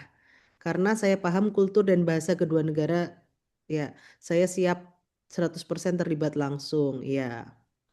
Ya, mungkin itu ya, apa namanya pertanyaannya adalah dalam kerangka diplomasi pendidikan UNESCO bagaimana strategi KNIU dan KWRI untuk memayungi apa namanya rintisan kampus RI ke wilayah Asia Tengah. Kami persilahkan Bapak Wadetap atau Pak Satria dulu yang akan Ya, mulai. terima kasih Mas. Saya manggilnya Mas jadi kagok ya, jadi Mas Mas Nurtilek. Nurtilek, karena kita barusan 2 minggu di Uzbekistan ya, untuk ikut sidang umum. Sebetulnya ini ranahnya lebih ke bilateral, Mas Nurtilek. Jadi teman-teman, saya tidak tahu apakah saya juga baru tahu kalau ternyata ada banyak kampus asing yang sudah ada di Kirgistan gitu ya. Dan menarik sebetulnya usulan itu bagaimana kalau Indonesia juga masuk. Tadi menyebut Muhammadiyah ya salah satu lembaga yang memang sangat aktif ya. Muhammadiyah kalau tidak salah sudah punya di Australia juga sudah punya kalau saya tidak salah ya. Mungkin bukan dalam bentuk kampus tapi sekolah kalau saya tidak salah ya. Ya, ada universitas di Malaysia, Pak. Di Malaysia sudah punya. Nah, mungkin nanti ini informasi ini bisa disampaikan kepada KBRI di Kirgistan, khususnya Pensosbud karena kita tidak punya atribut di Kirgistan, ke Pensosbud disampaikan saja informasi ini kepada teman-teman KBRI Kirgistan sehingga bisa ditindaklanjuti untuk disampaikan kepada pemerintah Indonesia. Karena kan kebijakan itu kan bisa jadi apakah pemerintah ataukah sektor swasta yang akan investasi. Kalau kami sih di UNESCO, di KBRI prinsipnya mendukung ya, apalagi kalau nanti implementasinya berkaitan dengan nilai-nilai yang memang disepakati oleh Indonesia di UNESCO, misalnya memperkuat SDG 4, Sustainable Development, dan sejenisnya. Jadi menurut saya sih tidak masalah. Itu dari saya Mbak Sasi. Ya, nambahi sedikit kalau boleh gitu. Ada tools atau instrumen yang bisa digunakan atau wadah, yakni tadi sampaikan adalah Unit Win ya dan UNESCO Chair gitu ya. Rasanya ini program menarik gitu ya kalau bisa nanti perguruan tinggi di Kirgistan dengan perguruan tinggi di kita misalnya melakukan semacam joint research atau apa yang tentu diwadahi dengan apa namanya unit win ini gitu ya. Nah rasanya kalau bisa mulai dijajaki sekarang misalnya saja kalau boleh supaya nggak jauh-jauh kalau boleh ya sudah universitas tadi di Semarang itu eh, nanti bilang ke rektornya, kemudian kalau bisa nanti kolega di Kirgistan di mana gitu, kami akan membantu untuk bisa mengkonekkan itu dan mendapatkan nanti dimasukkan ke program UNESCO. UNESCO Chair atau Unit Win. Saya rasa ini kita mulai dulu gitu deh. Bukan kampus berdirinya, tetapi programnya dulu. Kita program joint research-nya gitu ya dari dulu. Saya rasa baru dimulai setelah itu mengembangkan yang lebih luas lagi gitu. Mungkin bisa sandwich program nantinya atau apalah gitu ya gitu. Double degree gitu ya. Atau riset bersama itu jelas riset ya kalau di UNESCO Chair dan Unit Win gitu ya riset bersama. Terasa ada wadahnya di UNESCO tadi.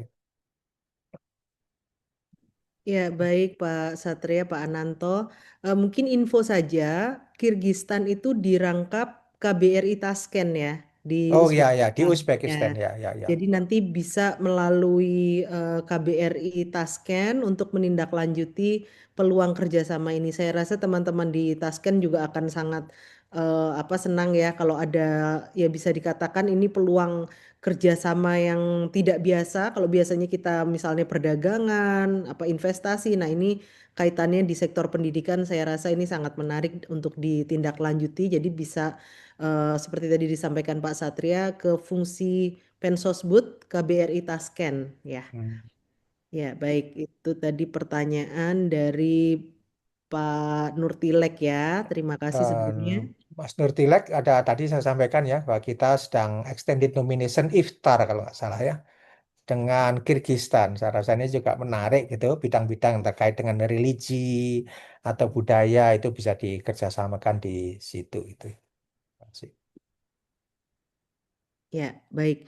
Kami lanjut pertanyaan selanjutnya dari em, Bapak atau Ibu ya, eh, Dorothy Ferrari. Nah, ini sudah ada videonya. Ibu mau langsung bertanya atau mau kami bacakan?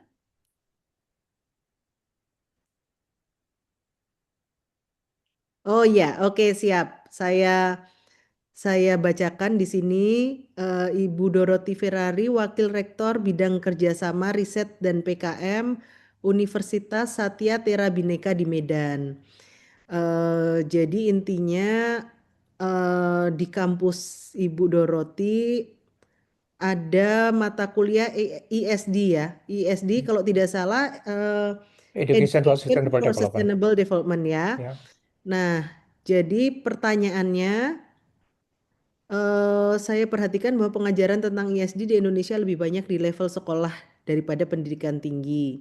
ISD seolah-olah menjadi bahan yang disisipkan di mata kuliah yang sudah ada, bahkan dari sekitar 4.000 universitas di Indonesia banyak yang tidak aktif dalam menggaungkan ISD. Pertanyaannya yang pertama, apa pendapat Bapak mengenai hal ini? Lalu apa yang KNIU bersama-sama dengan pemerintah bisa lakukan untuk mendorong ISD di tingkat universitas? Lalu pertanyaan ketiga, selain dari inisiatif Prize Research Grants, bagaimana agar kampus Ibu Dorothy ya bisa berkolaborasi dengan event-event UNESCO atau supaya bisa dilirik oleh UNESCO? Ada 3 pertanyaan, kami persilakan Pak Ananto atau Pak Satria untuk memulai. Oke. Terima kasih ini pertanyaan yang sangat menarik. Saya rasa peran perguruan tinggi amat sangat penting gitu ya. Salah satu wadah yang bagus untuk ISD di perguruan tinggi adalah SDG Center. Ada sekitar 60-an perguruan tinggi yang sudah punya SDG Center gitu ya, yang di bawah koordinasi Bappenas. Ketuanya adalah Universitas Erlangga gitu ya. Sehingga kalau boleh usul bagaimana perguruan tinggi ibu ini bisa menjadi member SDG Center gitu ya. Jadi di mana di dalam SDG Center itu menggodok kurikulum universitas yang semuanya berbau tentang ESD gitu ya. Apakah goal nomor 1, nomor 2 sampai nomor 17 itu digodok situ. Mereka juga punya event-event tahunan, saya rasa mulai eh, kalau boleh saya usulkan masuk aja di member itu gitu ya. Dari sisi Izin price, Bapak sudah ada Bapak. Izin oh mohon maaf alhamdulillah, Bapak. ya Sudah terima ada. kasih, Jadi terima kampus kasih. saya sudah ada SDG Terima Center. kasih di sisi itu. Nah, kalau itu bisa dibesarkan, itu bersyukur dan tentu pamor universitasnya dalam ranking Times Higher Education kan bisa menarik itu pada dari situlah salah satu letaknya gitu. Prize saya rasa tadi saya sampaikan ada SDGs Award, ESD Award. Monggo diklik saja, rasa kampus juga bisa ikut berkompetisi untuk mendapatkan prize itu gitu ya. Saya rasa itu. Saya ucapkan selamat Bu gitu. Menarik itu kampusnya. Jadi green school, Tam- green campus gitu. Tambahan Bu Izin Doroti, Bapak. Oh, silakan, monggo. tambahan informasi dulu ya biar melengkapi. Tadi sebetulnya ada beberapa untuk pertanyaan nomor tiga tentu saja. Selain inisiatif grant atau research itu bisa kalau bukan kolaborasi, involve aktif di program-program UNESCO. Kita akan sebar beberapa undangan, terutama yang paling dekat dengan kampus itu bulan Juli ada Global Conference mengenai Sustainable Education ya. Nanti bisa bisa kami akan sebar informasinya begitu pendaftaran sudah dibuka karena eh, selain harus di offline juga bisa online kalau saya tidak salah sehingga ibu bisa memulai jaringan jaringan jaringan akademisnya begitu kan kalau kita dosen kan biasanya konferensi itu saluran untuk networkingnya konferensi biasanya kan bu ya saling bertemu tukar kartu nama kemudian ide-ide begitu itu bisa. Nah ada beberapa beberapa cara lagi adalah dengan kontak UNESCO Jakarta Bu. Karena kan regional office-nya di Jakarta, Indonesia Jakarta bisa mungkin propose beberapa program begitu atau propose untuk join dengan program UNESCO Jakarta karena biasanya untuk field office lebih konkret programnya di regional itu. Kalau di head office kan terlalu jauh jaraknya gitu ya. Dan juga terlalu jauh kewenangannya sehingga nanti kalau UNESCO Jakarta mungkin akan lebih real begitu. Saya tahu beberapa teman kolaborasi untuk kurikulum kurikulum JC ya, gender gender dan ini sudah terlaksana sejak 2022 2023 kemarin. Nah siapa tahu teman-teman Bu Doroti dan kawan-kawan bisa initiate yang sesuai dengan kampus Ibu. Itu tambahan saya, terima kasih. Baik, Pak Satria, Pak Ananto, mungkin Ibu Doroti ada pertanyaan lanjutan atau komentar? Mungkin sedikit komentar saja Ibu Sasi. Jadi sebenarnya mungkin kendala di saya adalah karena kami adalah kampus swasta yang baru berdiri Bapak Ibu semua gitu. Jadi kami baru 3 tahun berdiri. Dari 3 tahun. Tapi ketika berdiri, kami memang sustainability at the core of the university gitu. Jadi ketika saya kebetulan nama kampus saya itu saya yang memberikan, saya mau masukin kata Tera karena ini komitmen kami untuk sustainability. Dari 3 tahun ini kami sudah ada 5.500 mahasiswa. Dan tahun ini untuk September ini ada sekitar 2 ribuan lagi yang apply gitu. Jadi mungkin kendala dari kami adalah untuk meyakinkan gitu ya. Karena kan kami masih baru apa sih gitu track recordnya gitu. Nah itu yang mungkin susah untuk meyakinkan ketika kita mau kerjasama dengan kampus-kampus yang sudah punya nama gitu biasanya gitu. Makanya itu kami kemudian melakukannya dengan cara tadi konferensi. Konferensi kami di bulan Juni itu sudah ada peserta lebih dari 12 negara yang bergabung untuk presentasi. Jadi itu cara yang kami lakukan. Terus kemudian juga mengundang perwakilan gitu ya. Misalnya untuk konferensi ini kita mengundang dari UNDP karena kebetulan kita sudah ada kerjasama dengan UNDP. Jadi itu. Nah saya biasa ke UNDP. Nah kalau ingin ke UNESCO kemana nih gitu. Tapi tadi informasinya mungkin ke UNESCO Indonesia dulu kali ya daripada kalau yang pusat agak terlalu jauh. Tapi ya kedepannya saya akan aktif untuk mengikuti kegiatan-kegiatan UNESCO lainnya. Terima kasih untuk masukannya Bapak-Bapak semua. Siap, Ibu.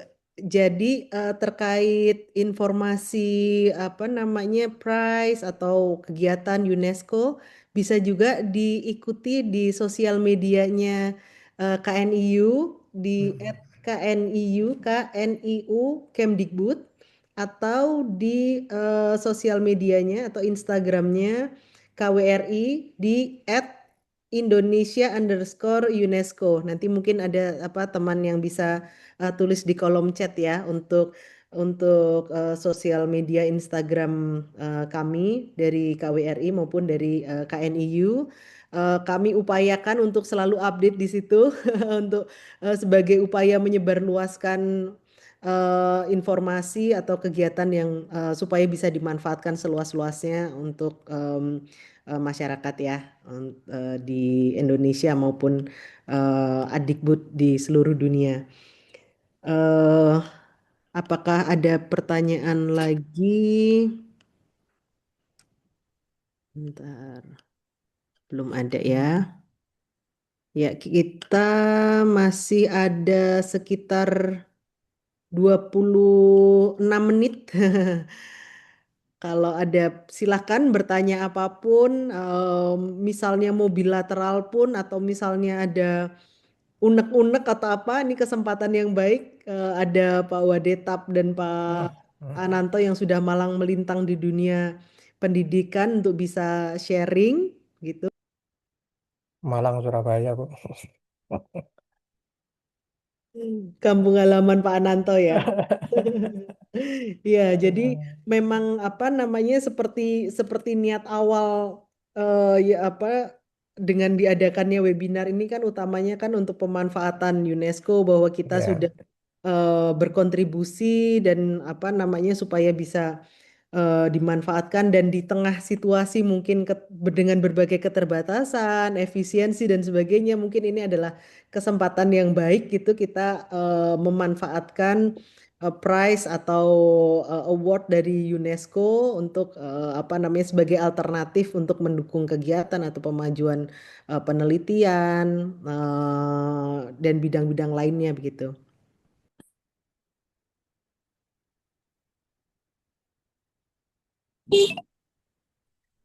Izin, boleh bertanya? Silakan Ibu, langsung saja Ibu Leni. Ya, baik. Terima kasih atas kesempatannya. Salam Pak Satria dan Pak Ananto. Saya dari Dinas Pendidikan dan Kebudayaan Kabupaten Subang ingin bertanya ke Pak Ananto terkait program UNESCO ASP.NET. Nih, kami di sini menunggu lagi program-program yang lainnya dari Pak Ananto dan kawan-kawan. Kita dukung program UNESCO ASP.NET-nya. Begitu. Usulan saja ini programnya mungkin bisa digalakkan lagi. Terima kasih. ya. Terima kasih Bu Leni. Sampai selamat jumpa lagi. Nggih, mohon maaf saya sedikit off karena pergantian apa namanya personel di kantor kemudian gitu. Tapi intinya ASP.NET itu banyak sekali kan program-program kami punya grup dan selalu saya apa namanya posting di situ seminar-seminar internasional tentang ASP.NET dan yang terbaru mungkin undangannya sedang disiapkan. Kita akan mengadakan semacam workshop di Jakarta yang akan dibuka oleh Pak Menteri, yang akan dihadiri oleh nanti mengundang semua ASP.NET yang ada di kita yang terkait dengan apa namanya peringatan Hari Lingkungan Hidup Sedunia. Jadi kita akan mengadakan semacam showcase gitu ya tentang keberhasilan UNESCO Jakarta mengeksekusi program eh, di Wakatobi. Jadi di Wakatobi itu ada semacam pilot project tentang pendidikan kelautan dan lingkungan gitu ya. Tapi itu hanya pancingan saja. Tentu di dalam forum di Jakarta nanti bulan depan itu akan ditampilkan karya-karya sekolah-sekolah SPNet itu ya, yang punya apa ya unggulan lah di dalam konteks lingkungan gitu. Menarik akan ada seminar juga. Kita akan mendengarkan public private partnership di situ dan mudah-mudahan juga Subang kan langganan ya. Selamat pada Subang yang luar biasa ini. Jadi Pak Wadetap, Subang ini ASP.NET-nya sangat maju Pak. Jadi kemarin kerjasama dengan Jepang, kemudian kabar itu walaupun kota kecil gitu Subang, tetapi mendunia gitu ASP.NET-nya gitu ya. Oke. Mohon tetap semangat, Ibu. Terima kasih. Nggih, Siap, ya, nggih. siap, Ya. siap Pak Ananto. Terima kasih. Ya, terima kasih Bu Leni. Jadi memang apa namanya ini ya Pak ya, Pak Ananto ya. Jadi UNESCO ini satu sektor aja cabangnya atau turunannya banyak sekali ya. Jadi misalnya pendidikan, pendidikan dasar, menengah, pendidikan tinggi, bahkan Hmm. sekarang misalnya pendidikan kreatif, pendidikan digital dan sebagainya gitu. Jadi memang sangat kaya dan sangat luas cakupannya. Jadi nah, ini salah satunya untuk program ASP.NET ini lebih ke ini ya Pak ya, pendidikan dasar, menengah begitu Bapak atau Ya lebih ya dasar menengah gitu, dasar menengah gitu. Ya siap. lebih banyak mengadres programnya yang UNESCO itu lebih banyak pada satu isu lingkungan Yang kedua adalah global citizenship gitu. Dua core itu yang menjadi unggulannya. Ya, siap. Ya, apakah masih ada pertanyaan lagi? Selamat sore Ibu, izin bertanya. Silakan Ibu Gambu Widya Iya. ya, kami bersilakan. Terima kasih, selamat. Kalau di Indonesia, selamat sore, salam sehat selalu. Perkenalkan saya Gambuh Widya Lara, saya dari Prambanan. Saat ini saya bersama komunitas sedang menggarap beberapa proyek, khususnya tentang budaya. Bulan Juni ini, tahun ini rencana kami akan memberikan workshop di Netherlands tentang budaya, yaitu workshop tentang tari.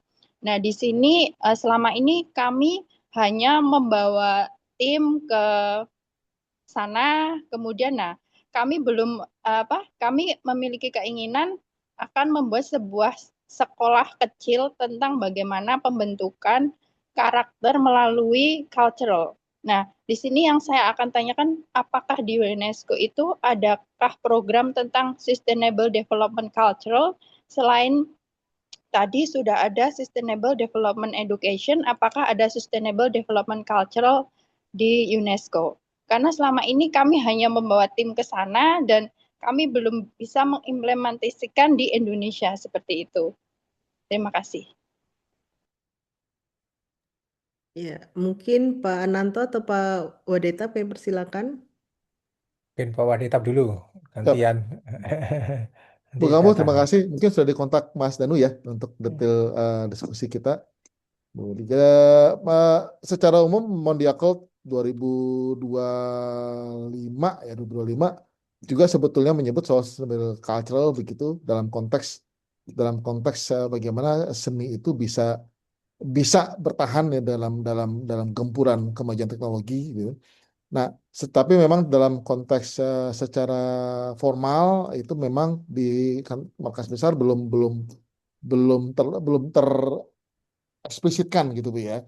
Tapi UNESCO prinsip dasarnya sustainable Bu. Jadi semua aspek itu pasti akan diarahkan ke sustainability. Karena bagaimanapun itu menjadi core dari semua aspek ya. Pendidikan, teknologi, pemberdayaan juga pasti mengarah ke sana. Nah, dalam konteks implementasi di lapangan buat Bu Gambo dan kawan-kawan misalnya, itu mungkin bisa dimulai dari dari Indonesia Bu ya. Dari bagaimana membuat pendidikan seni itu bisa diakses oleh semua, bisa dijangkau oleh semua. Dalam konteks kami di Paris, kami mencoba membuat seni Indonesia itu bisa diakses oleh orang non Indonesia juga itu, membuka pelatihan dan kursus di sini. Tapi bukan kami, tapi teman-teman diaspora, banyak pendidikan sanggar, KBRI juga memfasilitasi. Kami rencana dalam waktu dekat juga memberikan fasilitasi pelatihan buat teman-teman diplomat, jadi begitu, begitu. Nah, itu yang bisa kita lakukan, kami lakukan. Nah, mungkin dari Bu Gambuh bisa bisa memulai nanti berarti posisi Ibu di Jogja Bu ya? Atau di Magelang? Saya di Prambanan, Pak. Di Di Prambanan di sini ya? Ramayana Balet Di Prambanan, Ramayana ya. ini. Iya. Sebetulnya kita juga punya angan-angan kalau bisa mementaskan balet atau Ramayana di UNESCO ya. Nah, ini bisa kontak Bu Gambuh, mungkin bisa kontak teman-teman In Journey untuk bisa membantu fasilitasi dari Indonesia. Kita coba Oke, fasilitasi di sini dari untuk waktu dan tempatnya gitu. baik. Nah, kalau Semoga detailnya bisa ke bisa Trade Journey. terrealisasi ya, Pak. Iya. Pak Ananto mungkin ada tambahan mungkin Pak. Iya, nambahin sedikit, ada satu slot yang bisa diakses dari sisi pendanaan dari UNESCO yang tadi saya sampaikan, yakni UNESCO Participation Program. Dananya lumayan Bu untuk karena ini programnya sangat luas termasuk untuk culture, terutama untuk tadi itu. Semua di UNESCO itu adalah sustainability. Jadi bagaimana mentransmisikan antar generasi gitu ya supaya tidak punah.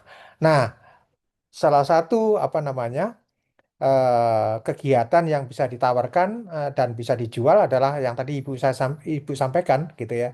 Syukur-syukur kalau nanti pergi ke Belanda bisa kontak dengan mereka sehingga menjadi proposal bersama dan tadi saya sampaikan kan kalau diusulkan ke UNESCO kan sekitar 38.000 US dollar ya gitu ya.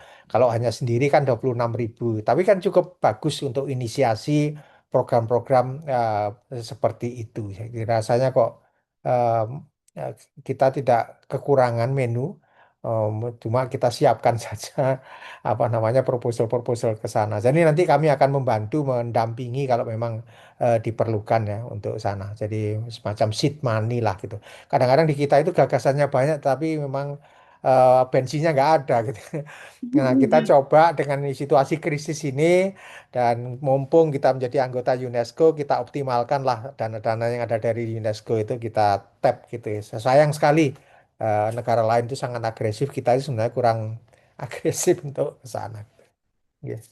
Baik Pak Ananto, terima kasih atas jawabannya dan Pak Satria Wibowo. Semoga kami dan teman-teman bisa terus mengembangkan budaya yang ada di sini karena kami juga memiliki ini Pak program juga tentang bagaimana membentuk karakter anak melalui wayang karena saat ini media bullying anak-anak terhadap bullying itu sudah sangat besar. Dan dalam karakter wayang itu memang kan ada beberapa cerita yang memang dia mengacu pada moral-moral Pancasila juga ada di situ. Nah, itu kita juga nanti akan coba mengembangkan itu juga sih, Pak. Oh ya, tadi untuk program UNESCO di participation program apa ya, Pak? Yang tadi Ya, Pak Anto. ya namanya UNESCO Participation Program. Jadi program itu general boleh untuk Oke. pendidikan, untuk sains, untuk culture gitu ya. Nah, yang Oke. spesifik Ibu kan untuk culture lah gitu ya tadi. Iya. Jadi Di itu website-nya ada ya, Pak? ada. Oke. Jadi Oke, baik. Terima kasih, Pak. Sangat makasih. membantu saya sekali. Oke. Makasih, nggih. Siap, Ibu. Terima kasih. Selanjutnya kami bacakan ada pertanyaan dari Via Putri dari bidang kemitraan Humas dan Internasional Primakara University Bali. Nah, pertanyaannya jadi oke. Ya, jadi sebelumnya Mbak Via ini pernah mengikuti program ya High Heritage Hand in Hand Camp melalui Pemkot Denpasar dan organisasi di bawah UNESCO yaitu OWHC, Organization of World Heritage City ke kota Gyeongju, Korea Selatan. Namun organisasi tersebut non-profit dan non-pemerintah. Apakah kiranya UNESCO memiliki program grants prize serupa yang bisa di-apply? Dan apabila juga ada kesempatan untuk magang serta kolaborasi riset bersama. Kebetulan kampusnya concern di AI, IT, dan entrepreneurship. Terima kasih. Kami persilakan Pak Ananto atau Pak Satria kalau ada program semacam summer camp ya bagi mahasiswa S1 maupun staff ya. Kalau monggo, monggo Ya, Pak. saya juga. Sebetulnya banyak Mbak Via Putri Mbak ya. Via. Ada yang UNESCO Global Youth itu juga ada. Ya. Kemudian beberapa negara anggota juga sebetulnya memberikan kesempatan kepada anak muda ya, terutama yang sering itu Jepang, kemudian Korea juga sering sering memberikan grant langsung dari mereka, tapi biasanya diseminasikan informasi ke kita, ke kami. Itu kan kami akan coba kompilasi lagi beberapa hal, begitu ada informasi akan kami sampaikan. Kemudian apakah bisa magang? Kalau untuk magang di UNESCO itu memang minimum S2. Kalau di UNESCO, tapi kalau di kami di kantor wakil delegasi tetap SMP pun bisa. Karena memang kalau di Perancis kan anak SMP juga diwajibkan magang, begitu kami sering menerima pesan magang dari SMP, SMA. Kalau mahasiswa apalagi kami juga saat ini ada beberapa masa magang juga yang di kami selain di kantor wakil tetap juga bisa di KBRI Paris gitu ya. Subjek to peraturan yang ada ya, ada teman-teman magang memang ada yang minimal maksimum 2 bulan, ada yang maksimum 1 bulan. Jadi kita mengikuti saja sepanjang selaras dengan peraturan keimigrasian di Prancis gitu ya. bisa, sangat bisa, silahkan. Tapi memang kami hanya bisa menyediakan tempat dan waktu. Dan kalau untuk magang di kantor kami sebaiknya mengikuti beberapa jadwal dengan harapan teman-teman magang bisa maksimal begitu ya. Kalau teman-teman magangnya bulan Desember nggak ada orang Bu di kantor, ada orang di kantor cuman nggak ada kerjaan gitu. Karena kantor UNESCO juga tutup, bingung juga kami kalau magang. Nah, biasa yang peak itu bulan April bertepatan dengan executive board meeting, kemudian bulan Oktober, paling tidak dari bulan Februari sudah mulai intensif sampai dengan November terakhir.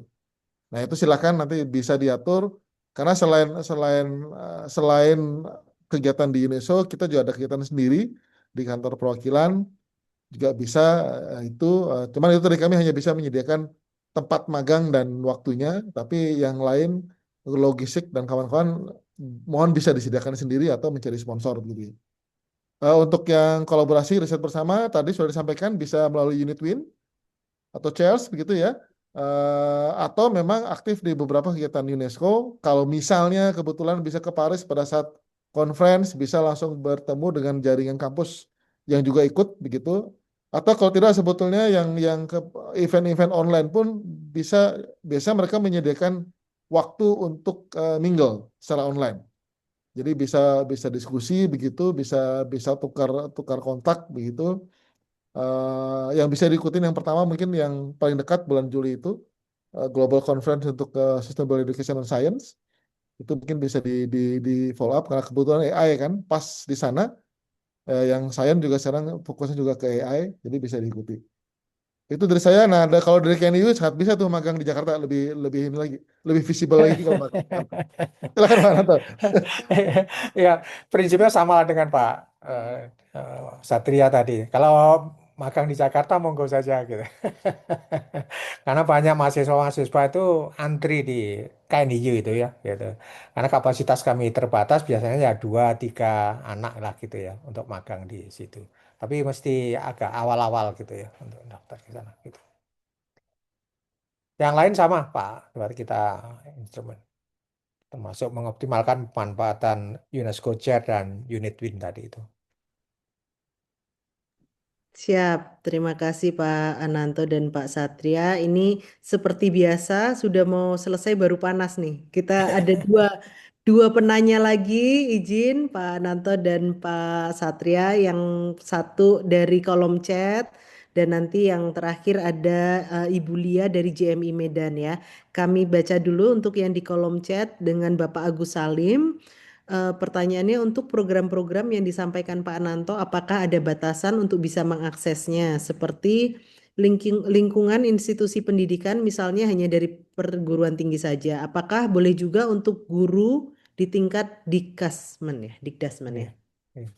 Silakan Bapak. Iya. Saya rasa sangat luas ya, apa namanya, prize-prize untuk UNESCO itu baik yang bisa diikuti personal maupun lembaga. Lembaga tidak selalu harus pemerintah, tetapi juga lembaga-lembaga di masyarakat.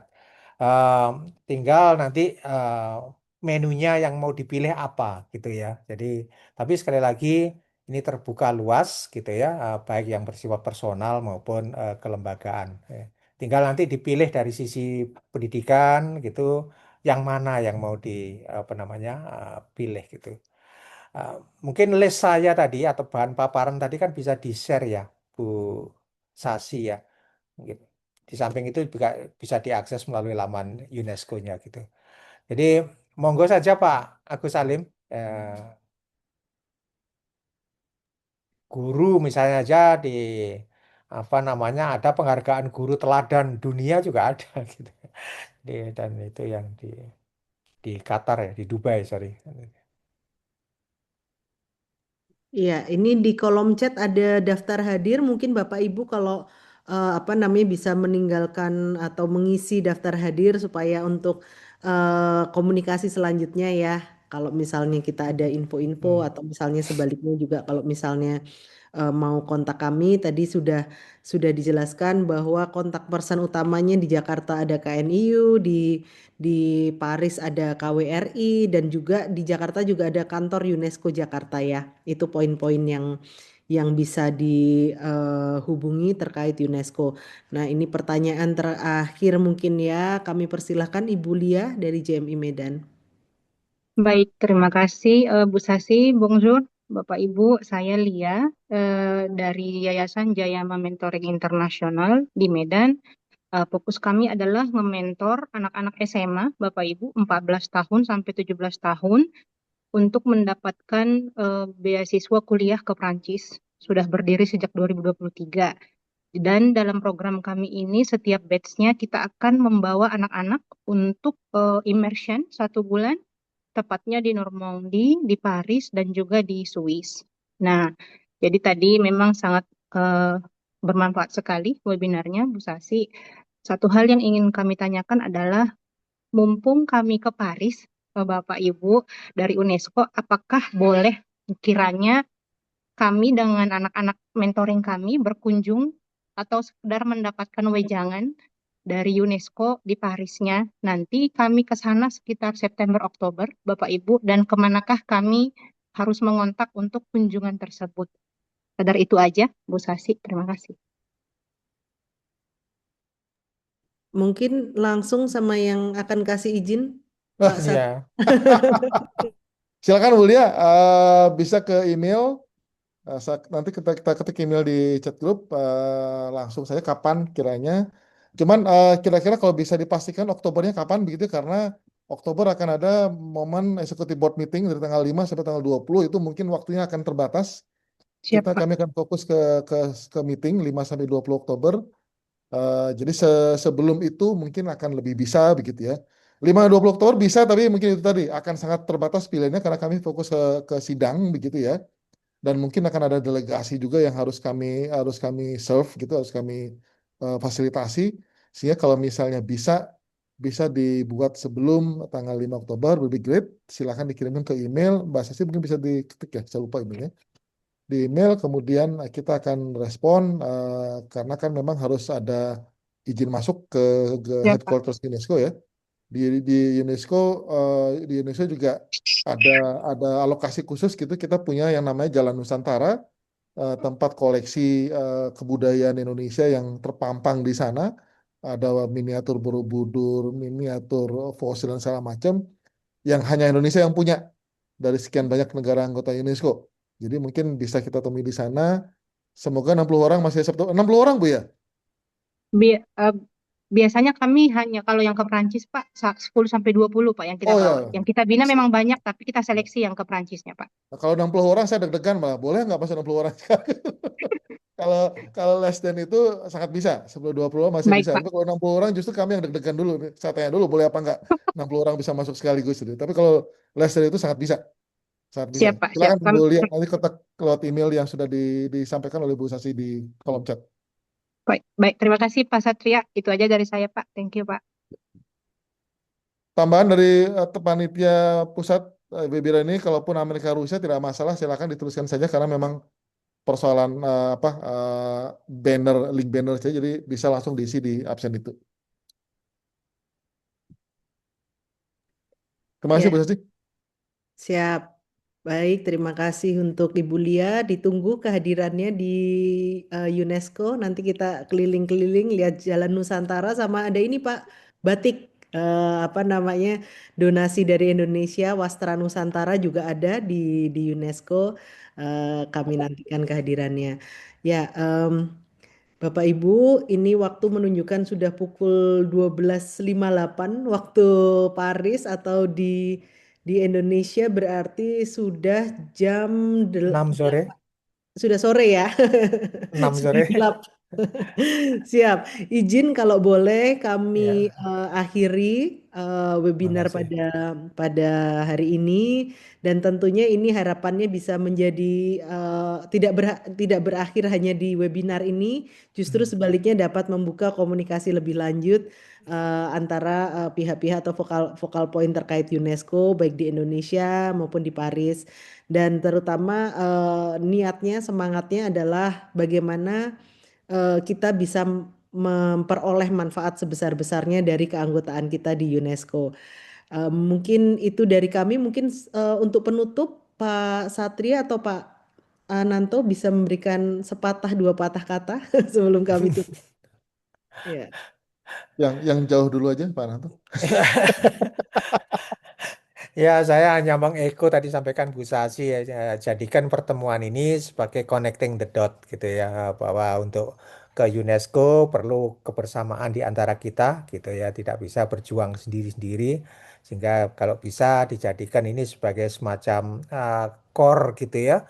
eh, Nanti kita bisa punya grup tersendiri dan sebagainya lah gitu, rasanya itu menarik Pak Satria kalau bisa kita lakukan, sehingga bisa apa namanya, kemanfaatan menjadi anggota UNESCO itu bisa dirasakan oleh semua kalangan lah gitu ya gitu. Ini yang penting. Ya, sama kurang lebih begitu.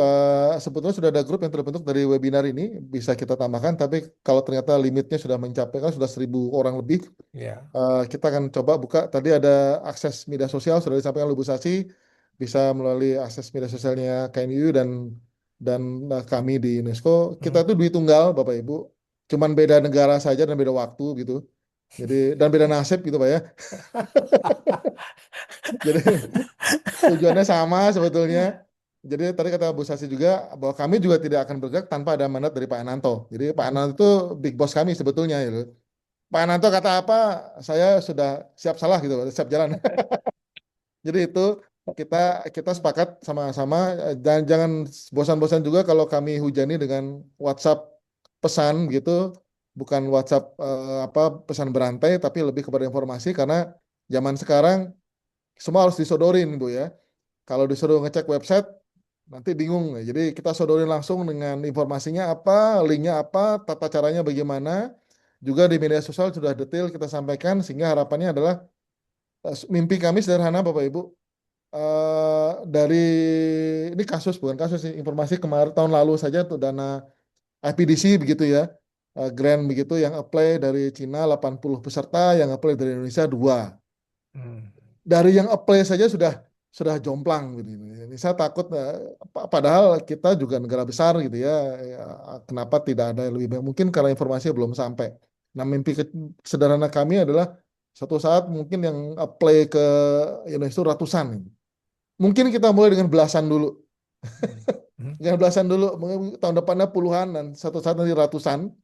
Sehingga semakin banyak pula kesempatan yang kita dapatkan, walaupun memang yang namanya prize ya mau play ribuan yang dapat cuma satu tetap sih, cuman ya dari yang jumlah play yang banyak berarti kan ada minat dan informasi yang tersampaikan. Itu dan bagi yang ke Paris silakan kontak kami, siapa tahu kalau mau mampir-mampir mau ngopi-ngopi sambil lihat Menara Sutet silakan.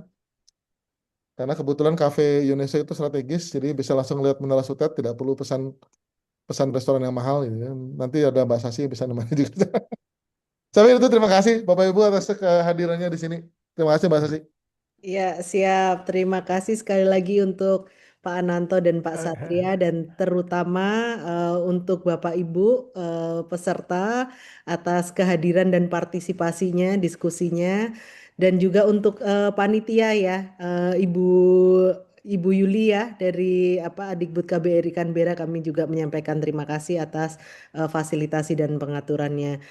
Demikian dari kami, mohon dimaafkan apabila ada kekurangan, dan sekali lagi kita stay in touch, kita lanjut kontak komunikasinya. Terima kasih, kami akhiri webinar pada hari ini. Wassalamualaikum warahmatullahi wabarakatuh. Waalaikumsalam. Terima Terima kasih kasih Bapak Pak Ibu. Satria, Terima Bu kasih. Sasi, Ibu dan Pak Terima sekalian, kasih Bu Pak Yuli Ananto, gitu. Pak Terima Satria. kasih. Nggih. Jadi, Terima kasih Pak Saya Nanto. akhiri nggih, sesi makasih webinar Pak ini. Arif. Terima kasih. Thank you Bapak